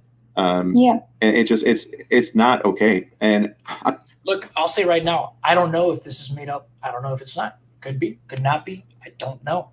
What I do know is I haven't seen anything to convince me 100% that what anybody has claimed thus far is true, that it is a fact. Like I said, I'm willing to listen to it, willing to see what evidence is presented, but I'm just not going to take people's word for it. Don't do it. I don't do it. You know what I mean? Don't believe men. I don't believe women. I believe facts and substantiated evidence. That's what I believe. Facts and substantiated evidence. Now, borrowing Amazing Lucas's line where he says, I believe facts and evidence. No, for me, it's I believe facts and substantiated evidence. Rogue for 10, appreciate it, buddy. Thank you so much. Add on from yesterday, the fact that all they want is an apology is an indicator of how much of a nothing burger it was. Good chance they all want to knock H2O down out of sheer jealousy. Maybe, but like I said, I don't see how an apology saves any potential victims in the future from this monster's wrath, right? I don't see how that helps anyone. What, it's going to give the girls closure? So what? I mean, if their concern is that they want some kind of justice, not just for themselves, but other girls, I would think that would also extend to other girls potentially also being victims or trying to save them from being victims. You know what I mean? Crow is here. What's up, Crow? How long you been there, bro? Like 2 minutes. Oh, okay, my bad, man. You should have. No, you're good. You're good. I know you were talking, so I was just like doing the let me in shit from. Gotcha. Well, I'm almost done. I was gonna get through the rest of the video. Then, if you want, we could give some kind of summary thoughts on it. I was talking with Sen on his stream. I gave my viewpoint on it, right? Because we talked on the phone and everything, and like I acknowledge like there's a lot of things in this fucking video. It could be true, but there's so many problems with that statement alone, right? It could be true, but it's been handled in such an awful way that Very I mean, yeah, exactly, right? Like, let's say it's true, right? Let's say that you believe everything that's being said here. That's fine. That's perfectly fine. But let's say it is true. They've tipped off Delirious to everything with potential police investigation. They told him what evidence he needs to destroy. I mean, you should be more upset with them than anyone who doesn't believe them, because look, Ohmwrecker does not have a reputation to speak of, right? Yeah. He's burned it. He's screwed all of his fucking credibility because he's been after Vanoff's crew for quite some time. Right? We've seen him running gay ops with Cyan against Louis, right? Yeah. And I just look, apparently somebody else named JD7, which, I know that they're also a YouTuber. I don't know what their audience base is like. I don't know much about them. I think they're also a smaller channel, and I don't know to what extent their involvement is in all this. I mean, it could be minimal, could be more. At the very least, in fairness to that person, I didn't see at least any of the chat logs the Discord chat logs that Ohm had shared with you. I didn't see that person's name in it, or maybe it was a completely different name. It's not to say that their Discord name is JD7. Could be their actual name, could be another screen name that they have, but at least I didn't. If he was in there, as it's been claimed, I wouldn't know how to identify that person. Yeah, I mean, look, there are way too many problems with the claims being made in the video. First off, the claim is that the person who sent the email is obviously the person from the other spoof email, right? It could be Delirious, right? And that's definitely a possibility. Oh, absolutely. However, it could also be Ohmwrecker running more gay ops, right? Because he's actively engaged in that behavior. It could be anyone that these girls have contacted, because I'd have to trust that they've not spoken with anyone other than Ohmwrecker, which honestly, when you look at the fact that even the girl, the second girl, Sai, openly admitted she had to continuously try to contact Ohmwrecker. Well, if she didn't reach him the first time, maybe she tried reaching out to other people in Vanoff's crew. It could be someone that Ohmwrecker told about the situation, because we know that Ohmwrecker has contacted these people's spouses and tried to get them to turn against them. I mean, there are so many other possibilities that beyond just Delirious, right? And to be clear, there's no other way of substantiating that this could be Delirious unless Delirious openly admits to doing it, right? Yeah. Well, look, there was something that he had said, that Ohmwrecker said, when we ran, a check of these social media accounts, it led back to this email. I'm like, okay, that's interesting stuff for sure. I can see that's compelling. But once again, it doesn't mean that it was Delirious. It's just like, I get it. And I even said, I could see that. I was like, you know what? They clarified that this happened hours after she put out this tweet, which I also clarified the tweet because I know that Ohm hit you up and said, oh, no, it wasn't part of a tweet thread, is what she tweeted. Okay. And I clarified that. I just got to clarify on that one point, right? Ohmwrecker is clearly watching, right? Yeah. He clearly watched our stream last night, because he said how objective you were, right? And I'm willing to do that. Like I said, I will correct the record and clarify things, because again, I obviously don't want to misinform people either. And again, look, if I get something wrong, I can admit when I'm wrong about something, and I can clarify. It's no big deal. It's not something that I'm so hung up on that I won't fix the record. So that's why you saw I immediately, if you were watching, I immediately clarified that as soon as I found out about it. So the thing is, what's interesting about it, and like I said, and I conceded that point too as well, is just like the fact that this person received a message within hours after tweeting that. I'm like, okay, that's interesting too, and that definitely narrows a little bit more of the speculation.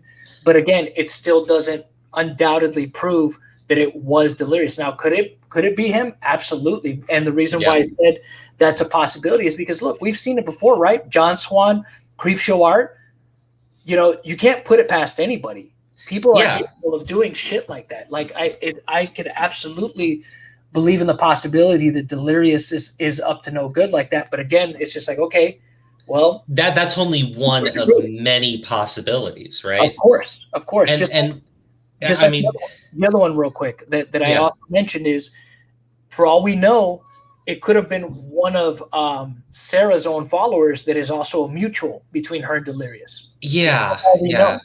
You know what I mean? The problem is it's one of many possibilities. But if you listen to Ohmwrecker, it's like that is the only possibility, right? Which clearly speaks to his own bias, which we know he has because of his behavior in the past and the statements that he's made and his own actions, right?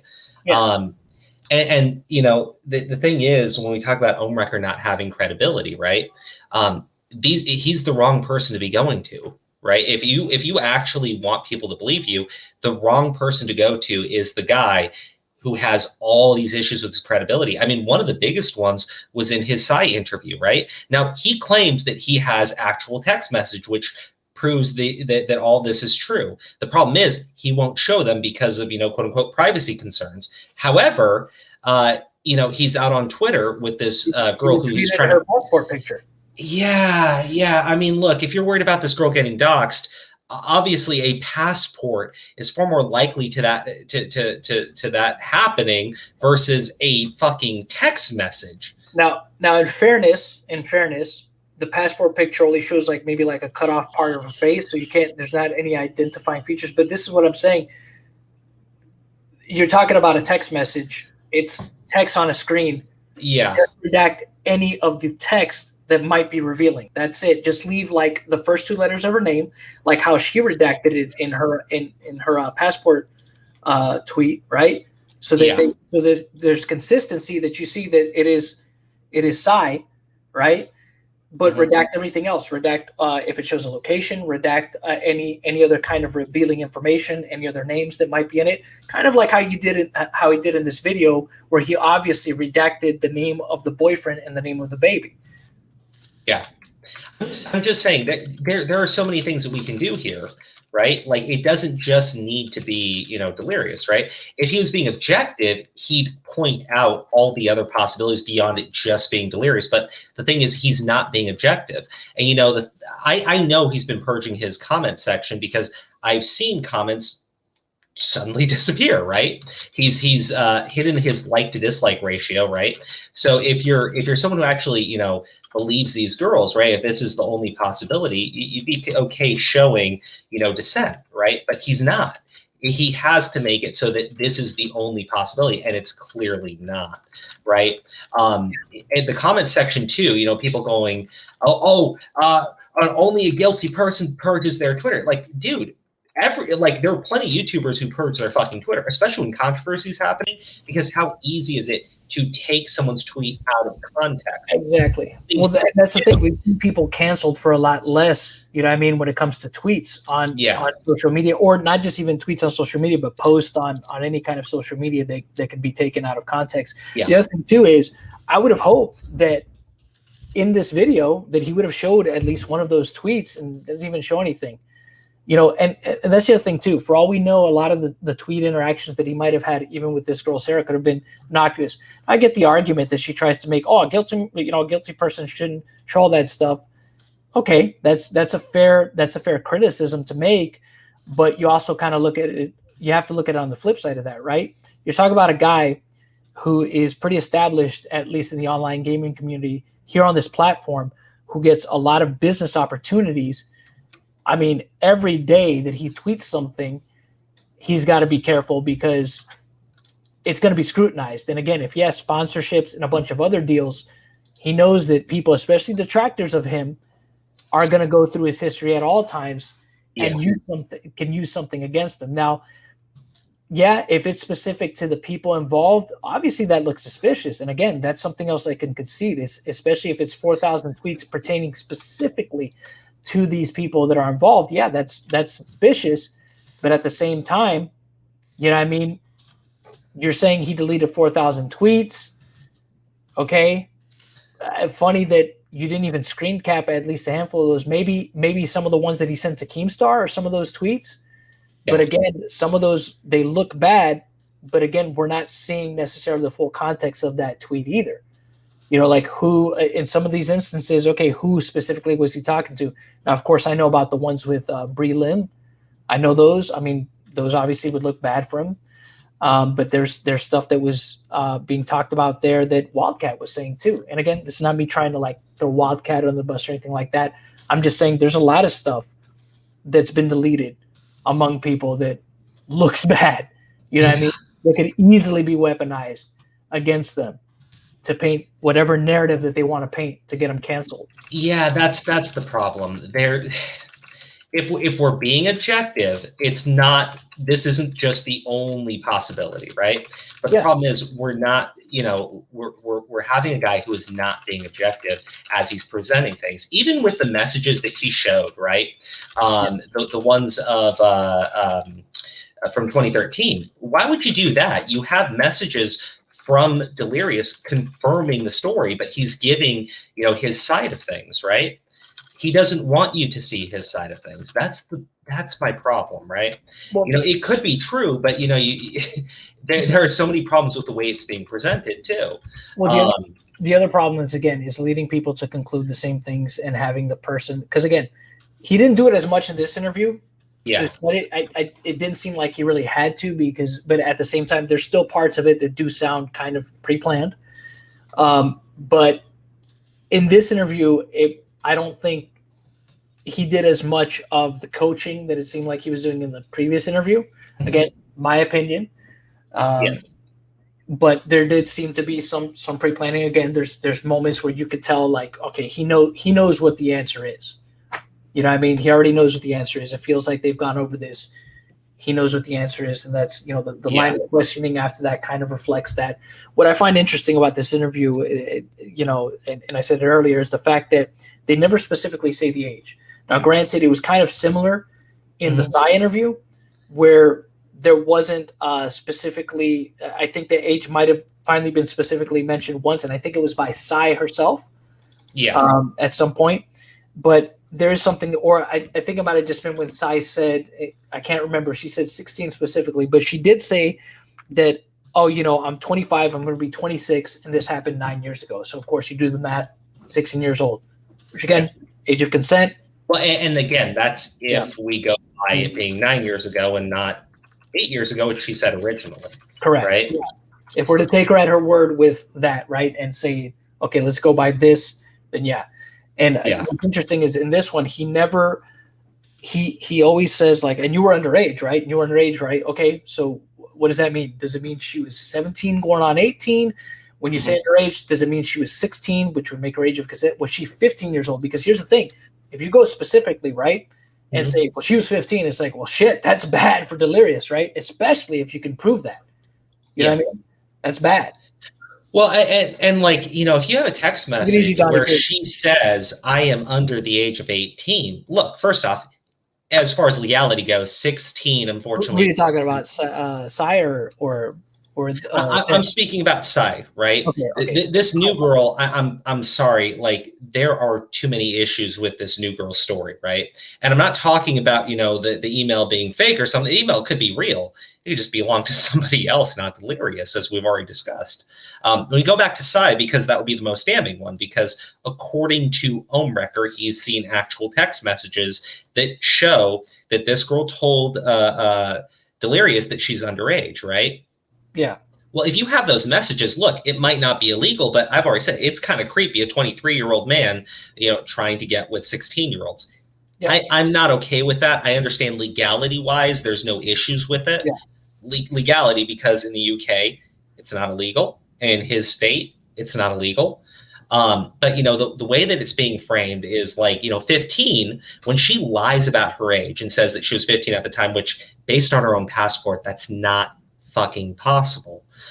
When you say that you're 15, Well, the implication there is he's committed a crime, right? That's obviously not true, but these two motherfuckers are pushing that. So, I mean, right off the bat, to me, that comes across as being very, very, very malicious. Yeah. But that's what I'm talking about. You have no objectivity from the people putting these claims forward, even in the new one. There's zero objectivity at all. There's no explanation that it could be something else. It's literally only this. It could only be this. And, you know, when they're saying, well, all I want is an apology. Okay, well, if all you want is an apology, I mean, you're basically accusing this guy of being a fucking pedo, right? The apology is not for, oh, well, that would make me feel better. The apology would then be an admission of guilt, which would only put fucking gasoline on an open flame. You know exactly what's going to fucking happen. Yeah. Crow, can you just take over the stream for just one moment? I got to get something real quick. Oh, yeah, do your thing. Well, okay, everybody. I guess I've taken over the stream. I am in charge now. Call me Emperor Crow, King Daddy Crow. I'm just fucking around. Let's read. Well, John and Crow, I must go now. Thanks, guys. Danny, thank you so much for tuning in. It was a math error, Crow. She forgot her own birthday. Huh. That math error seemed to be a fucking thing on YouTube. Remember the other math error that a very large YouTuber made, which led to him accusing a child of possessing CP? I remember that math error. That was fucking crazy. Let's finish out this thing real quick and just get some final thoughts on it real fast. Because I'm pretty much so sorry that you've had to go through this, and I don't blame you for wanting to remain anonymous right now. Obviously, I think I do. Actually, can you pause it really quick? Look, I understand why you would want to remain anonymous when you present a claim forward, right? But the problem is both these girls, they don't want to go to the cops. They want to remain completely anonymous. And they also want to condemn a man of being a fucking, pedo and shit, groomer and shit. I'm never going to be okay with that. Look, as hard as it is to present a claim like that, if you want me to take your story seriously, you have to at least do that much. Yeah. Oh, I'll be right back. My DoorDash is here. Yeah, go ahead. All right, so we're going to right here real quick. This sort of situation should be also, working with authorities and or any sort of other resources that can investigate. And I know you're doing everything you can. But again, I'm so sorry that you've had to go through this, and I hope that people will be willing to hear you.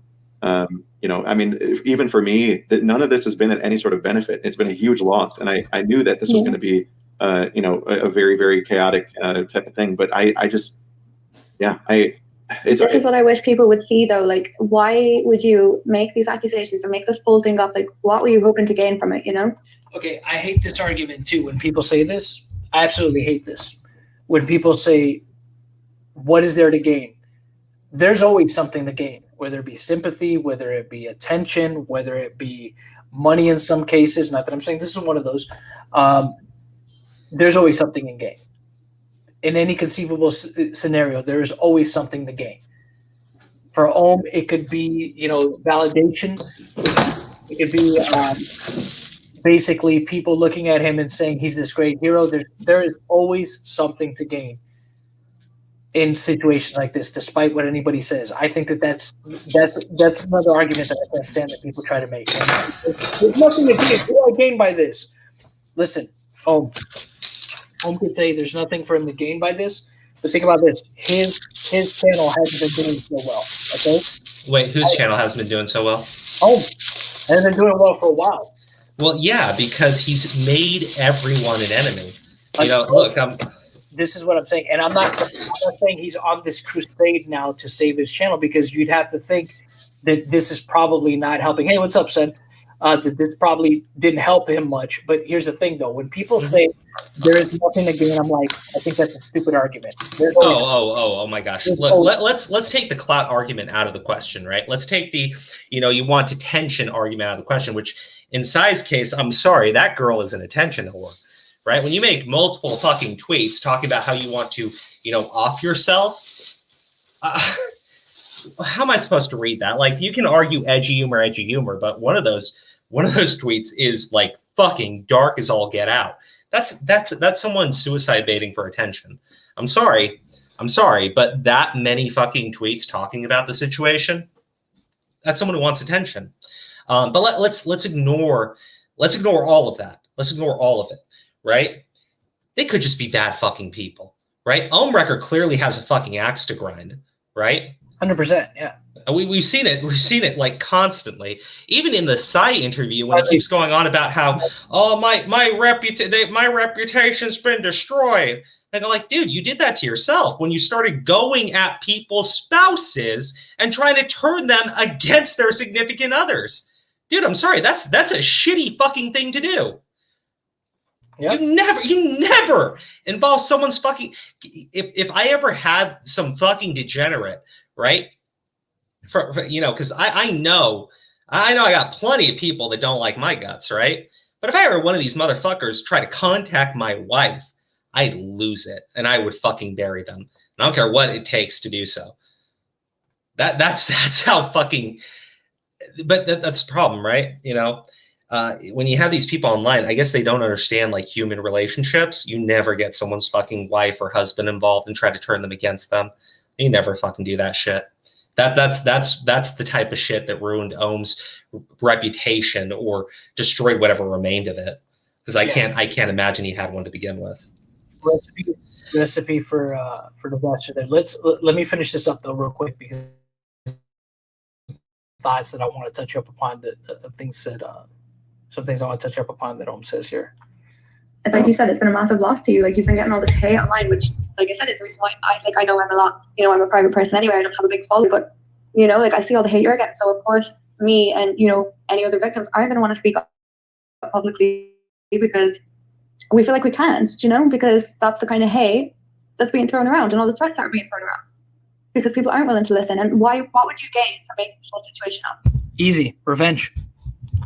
And because you're not, going public with evidence and stuff straight away, people are saying it's made up. But like what they need to stop and think about is, if there's authorities involved, that's for them to deal with, and it will be dealt with. Like they just need to be patient and realize that. Okay. Pause it. And to be clear too, I'm sorry. And this is directed at Ohmwrecker because I know he's watching, right? Listen, dude. If you're not going to fucking present evidence and you're going to tell me in a fucking bullshit statement like, oh, the authorities are involved. Again, if the authorities were fucking involved, they would flat out tell you to stop tipping the bastard off, which you have done nonstop. And the only reason why you're doing it is to save your fucking reputation or lack of fucking reputation. If you want to fall on your fucking sword, keep your fucking mouth shut and let the investigation happen. Instead, your ass is out here revealing everything, and then telling me that you can't show me any evidence. I am done with this fucking argument. If the cops were involved, they tell you to shut the fuck up. You know what, man? You want to know, talking about fucking reputation? I have some piece of fucking shit, right? So, some fucking degenerate. Let me turn my fucking camera on here. I have some fucking degenerate, right, who used to be a fucking fan of mine or a fucking watcher of mine, right, who turned against me because I wouldn't start some shit on my fucking channel and call some motherfucker out. And the reason why I couldn't was because the cop said to shut your fucking mouth and let them run their fucking investigation. And I still have that motherfucker archiving shit on me nonstop. I'm sure one day I'm going to have a fucking Google Doc on me, right? And this motherfucker is doing it because I wouldn't condemn someone or call them out or expose them or whatever. But I couldn't because the fucking police told us to shut our fucking mouths and not spook the individual, right? Ohmwrecker clearly cannot take that fucking advice from the fucking police when they say, shut your damn mouth. And I find it hilarious, right, that this bastard brings up EDP, right? And go like, well, you can have all this evidence, like in the EDP situation, and nothing can happen. The reason why is because the motherfuckers who compiled all this evidence then decided to take it to YouTube and run a fucking bust on the guy, and rather than going to the police and letting them do their thing, this bastard fucking goes and confronts EDP live on fucking camera. And they fucked everything up. They fucked everything up. Because they took it online. I gotta highlight this from Golf City. Johnny Blaze. Hashtag grease those cheeks. Oh, dang. Bringing it. All right, let's finish up here, though. Yeah. Let's finish up.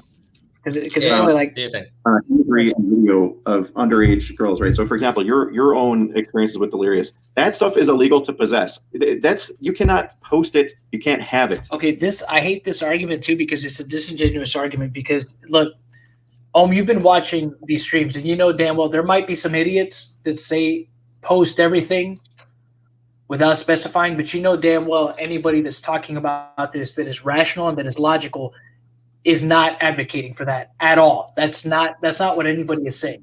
You know, for the most part, anybody that's speaking about this logically and rationally is saying we're not asking for any of that to be posted. We're not asking of any of that to be distributed. Can you highlight one of Kayla's comments too? Which one? Catfishing one, or that he got hate cuz. He got hate. He called the guy a P to the E to the D to the O from a prank, and he got hate from the League of Evil Exes, aka the victims. I think she's talking about Cyan and that crew. Yeah, the Evil Exes. Yeah. So what he's saying here is just like, obviously, you know, that's not what people are really asking for. We're just asking for something. Look, just gives. You know what I'm asking for? I'll be very clear here. Like this is with you. Like just. This is what I want from you, Ohmwrecker. This is what I want from you. You say you have text message conversations between him and this girl, right? In which she says, I am under the age of 18, and he says, I don't fucking care, right? I'm paraphrasing, obviously. Well, right? That was Sai, right? Yeah, that was Sai. I want that. You have that. I want you to present it. I don't want to see fucking child porn, you piece of shit. I want you to just present that one fucking text message. How hard is it? You're retweeting her fucking passport, man. Stop giving me some bullshit privacy argument when you're out there showing her fucking passport. Show me the fucking text message that you say that you have. You told me it's in the fucking text message. Show me that. Save the energy for your stream, Crow. Your stream is like in 20 minutes. Don't blow your wad here, bro. Don't blow your wad here. Save it for your stream. Hold on. Okay. I'm sorry. I'll listen. I'll shut my mouth. Never sent me those sorts of photos or videos, and nobody would expect you to possess those things. Even if you blur it, that is a federal crime in the United States. Nobody would expect that cannot be presented to you, even in blurred form. If there was any possession it's of that literally stuff, child pornography. Right, it's literally child pornography. Nobody's asking. Nobody's asking for me to, you know. It's logical. The expectations that some people have. Well, show all the evidence. Show all, like, you can't show that. I'm not asking you to show that. We're just showing impossible for you to do that. Claims to like put screenshots or anything. It's impossible. Message. I would get arrested if you were sending me those things and I was saving them. You know what I mean? So that's one thing that people need to understand, the seriousness of this.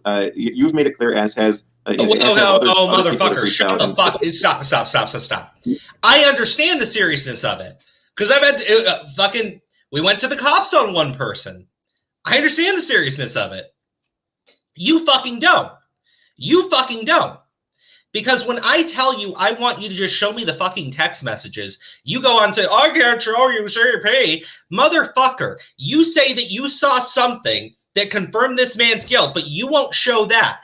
Either you're telling me that you saw child porn or you saw a fucking text message. Show me the fucking text message. Otherwise, you're admitting that you watched child porn. It's one or the other, dude. It's one or the fucking other. You can't have it both ways. And stop arguing that people want you to show fucking CP. I'm done with this shit. All right. Thank you for the 5, Vitalo Villagron. Appreciate it. He showed the muscle with it. Fire. Muscly arm, fire. Appreciate it. Thank you very much. Let's finish up this video, and then we'll start getting, I guess, prep for your stream. Images are illegal to possess. It's very black and white. There's no gray to it. This is something that cannot be shown on the internet. The only people that can legally view that stuff are authorities. We're talking police, FBI, any Department of Justice, any of. It's not something that can be shown, and people need to understand that as well. Nobody wants, nobody that, again, and let me reiterate this, nobody that is logical or rational about the situation that is speaking about it is asking for that. You know what I mean? I obviously, no. That's not what we want to see. You know, I mean, we just want to see something that substantiates her claims in terms of any messages or any other evidence that can substantiate her claim. Not illicit photos of when they were minors or underage or any of that. No videos, none of that. Just anything else that could help to validate their claims. That is it, or substantiate them in some way. That's it. That's what people are wanting. Let's go ahead and finish this up here because there's only like 1 minute left. We've covered pretty much like everything. I feel like as best as we can without compromising anything. Would you say was there anything else that you feel that we missed or? No, I mean, like, I think people are going to get through it. You know, it's like you said, we can't go too much. Well, listen what he said. Into things right now. We've shown stuff without compromising stuff. It's just like yeah, like, you know, the fact these that you people had her might on kind of open their eyes a bit now and realize, you know, I'm a real person. Yeah. Real I don't think he gets that. I literally don't think he understands how this works. Look, you know what Ohm should have done if he was going to interview these girls? Honestly, to really cover his tracks on stuff. Aside from not posting it, he wanted to go that extra mile. To go that extra mile, right? He could have used some kind of voice alteration on them. You know, what I mean, you think. Look, if Delirious, right, has done all this stuff with these girls, he knows who they are, right? Despite them not showing any of their evidence, right? Or if, like he claims, that he's been the one that's been doing these things behind the scenes. Yeah, obviously, who they are. Again, he's being tipped off. Mm-hmm. He's being tipped off. So it's just like, you haven't done much to really protect their privacy all that much. Maybe you might want to consider doing that in the future. You know what I mean? If you're going to interview these girls, is maybe using a voice changer. Because truthfully, I mean, this girl and the previous girl, Sai, forget about it. You know what I mean? There's nothing that's really going to be usable there from a legal standpoint. Mm-hmm. You know? And again, you've already tipped the guy off. If he's not the one, like you said, which you guys seem to be, they seem to be convinced that Delirious is the one that is making these threats behind the scenes, creating these fake accounts. And maybe that, like I said, it's possible. Maybe it's true. By the way, let me just address that, right? Let's say he's the one making the fucking threats, right? Let's say he's making these bullshit fucking threats and making these spoof fucking emails. You fuckers are calling him a pedophile. Holy shit. Where does that rank on the fucking sending threats? Where does that rank on? You're just calling him a fucking pedophile, for fuck's sakes. And you refuse to show any evidence. But you're going to run out here, demand your privacy while calling this guy a fucking pedophile. Where does that rank on the sending threat scale, right? Between 0 and fucking Ohmwrecker's a retard, where does that fucking rank on the scale? I'm genuinely curious. Where do you put that? Because clearly you think that calling him a pedophile and then saying, but oh, why don't you send an apology? No, you don't get to fucking do that. You don't get to demand anonymity while destroying someone's reputation. Ohmwrecker. Well said. All right. Well, with that, I mean, I don't think there's really much else to really. No. There's just him fucking massaging his own fucking balls. It's pointless. You know, let's continue this really on your stream because we got about like 15 minutes before your stream. So we're going to wrap it up here, but we're going to head over to Crow's channel. I appreciate you all for joining me. Thank you all so much. Thank you, Zombie Fox. Thank you, Rogue. Thank you, Italo Villagran. I appreciate it. You guys are the stream daddies. Thank you all so much for joining the stream. Hope to catch you guys on the next one. I know I'm abrupt in kind of wrapping this one up, but we will be continuing this on Crow's stream. So go to the Crows of Judgment channel. He'll be starting up his stream in about 15 minutes. And we'll go in a little bit more depth. Y'all can hear Crow really lose his shit on his stream. Yeah, you know what's going to happen. I am. Be sure to catch that one because we're going to have a wider panel to discuss on his channel. So I appreciate y'all joining us tonight. If anything more comes out, I guess, you know, I'll cover this again. But yeah, we'll go ahead and wrap up the stream here. Thank you all so very much. Appreciate it. Thank you all for joining me tonight. And we'll catch you guys on Crow's stream. Y'all have a fantastic night if this is where it stops for you. But again, I would highly recommend going to Crow's stream to see a continuation. And we love you all in a very platonic, non-grooming way. Correct. Thank you for that clarification. All right. Y'all have a good night. Thank you very much.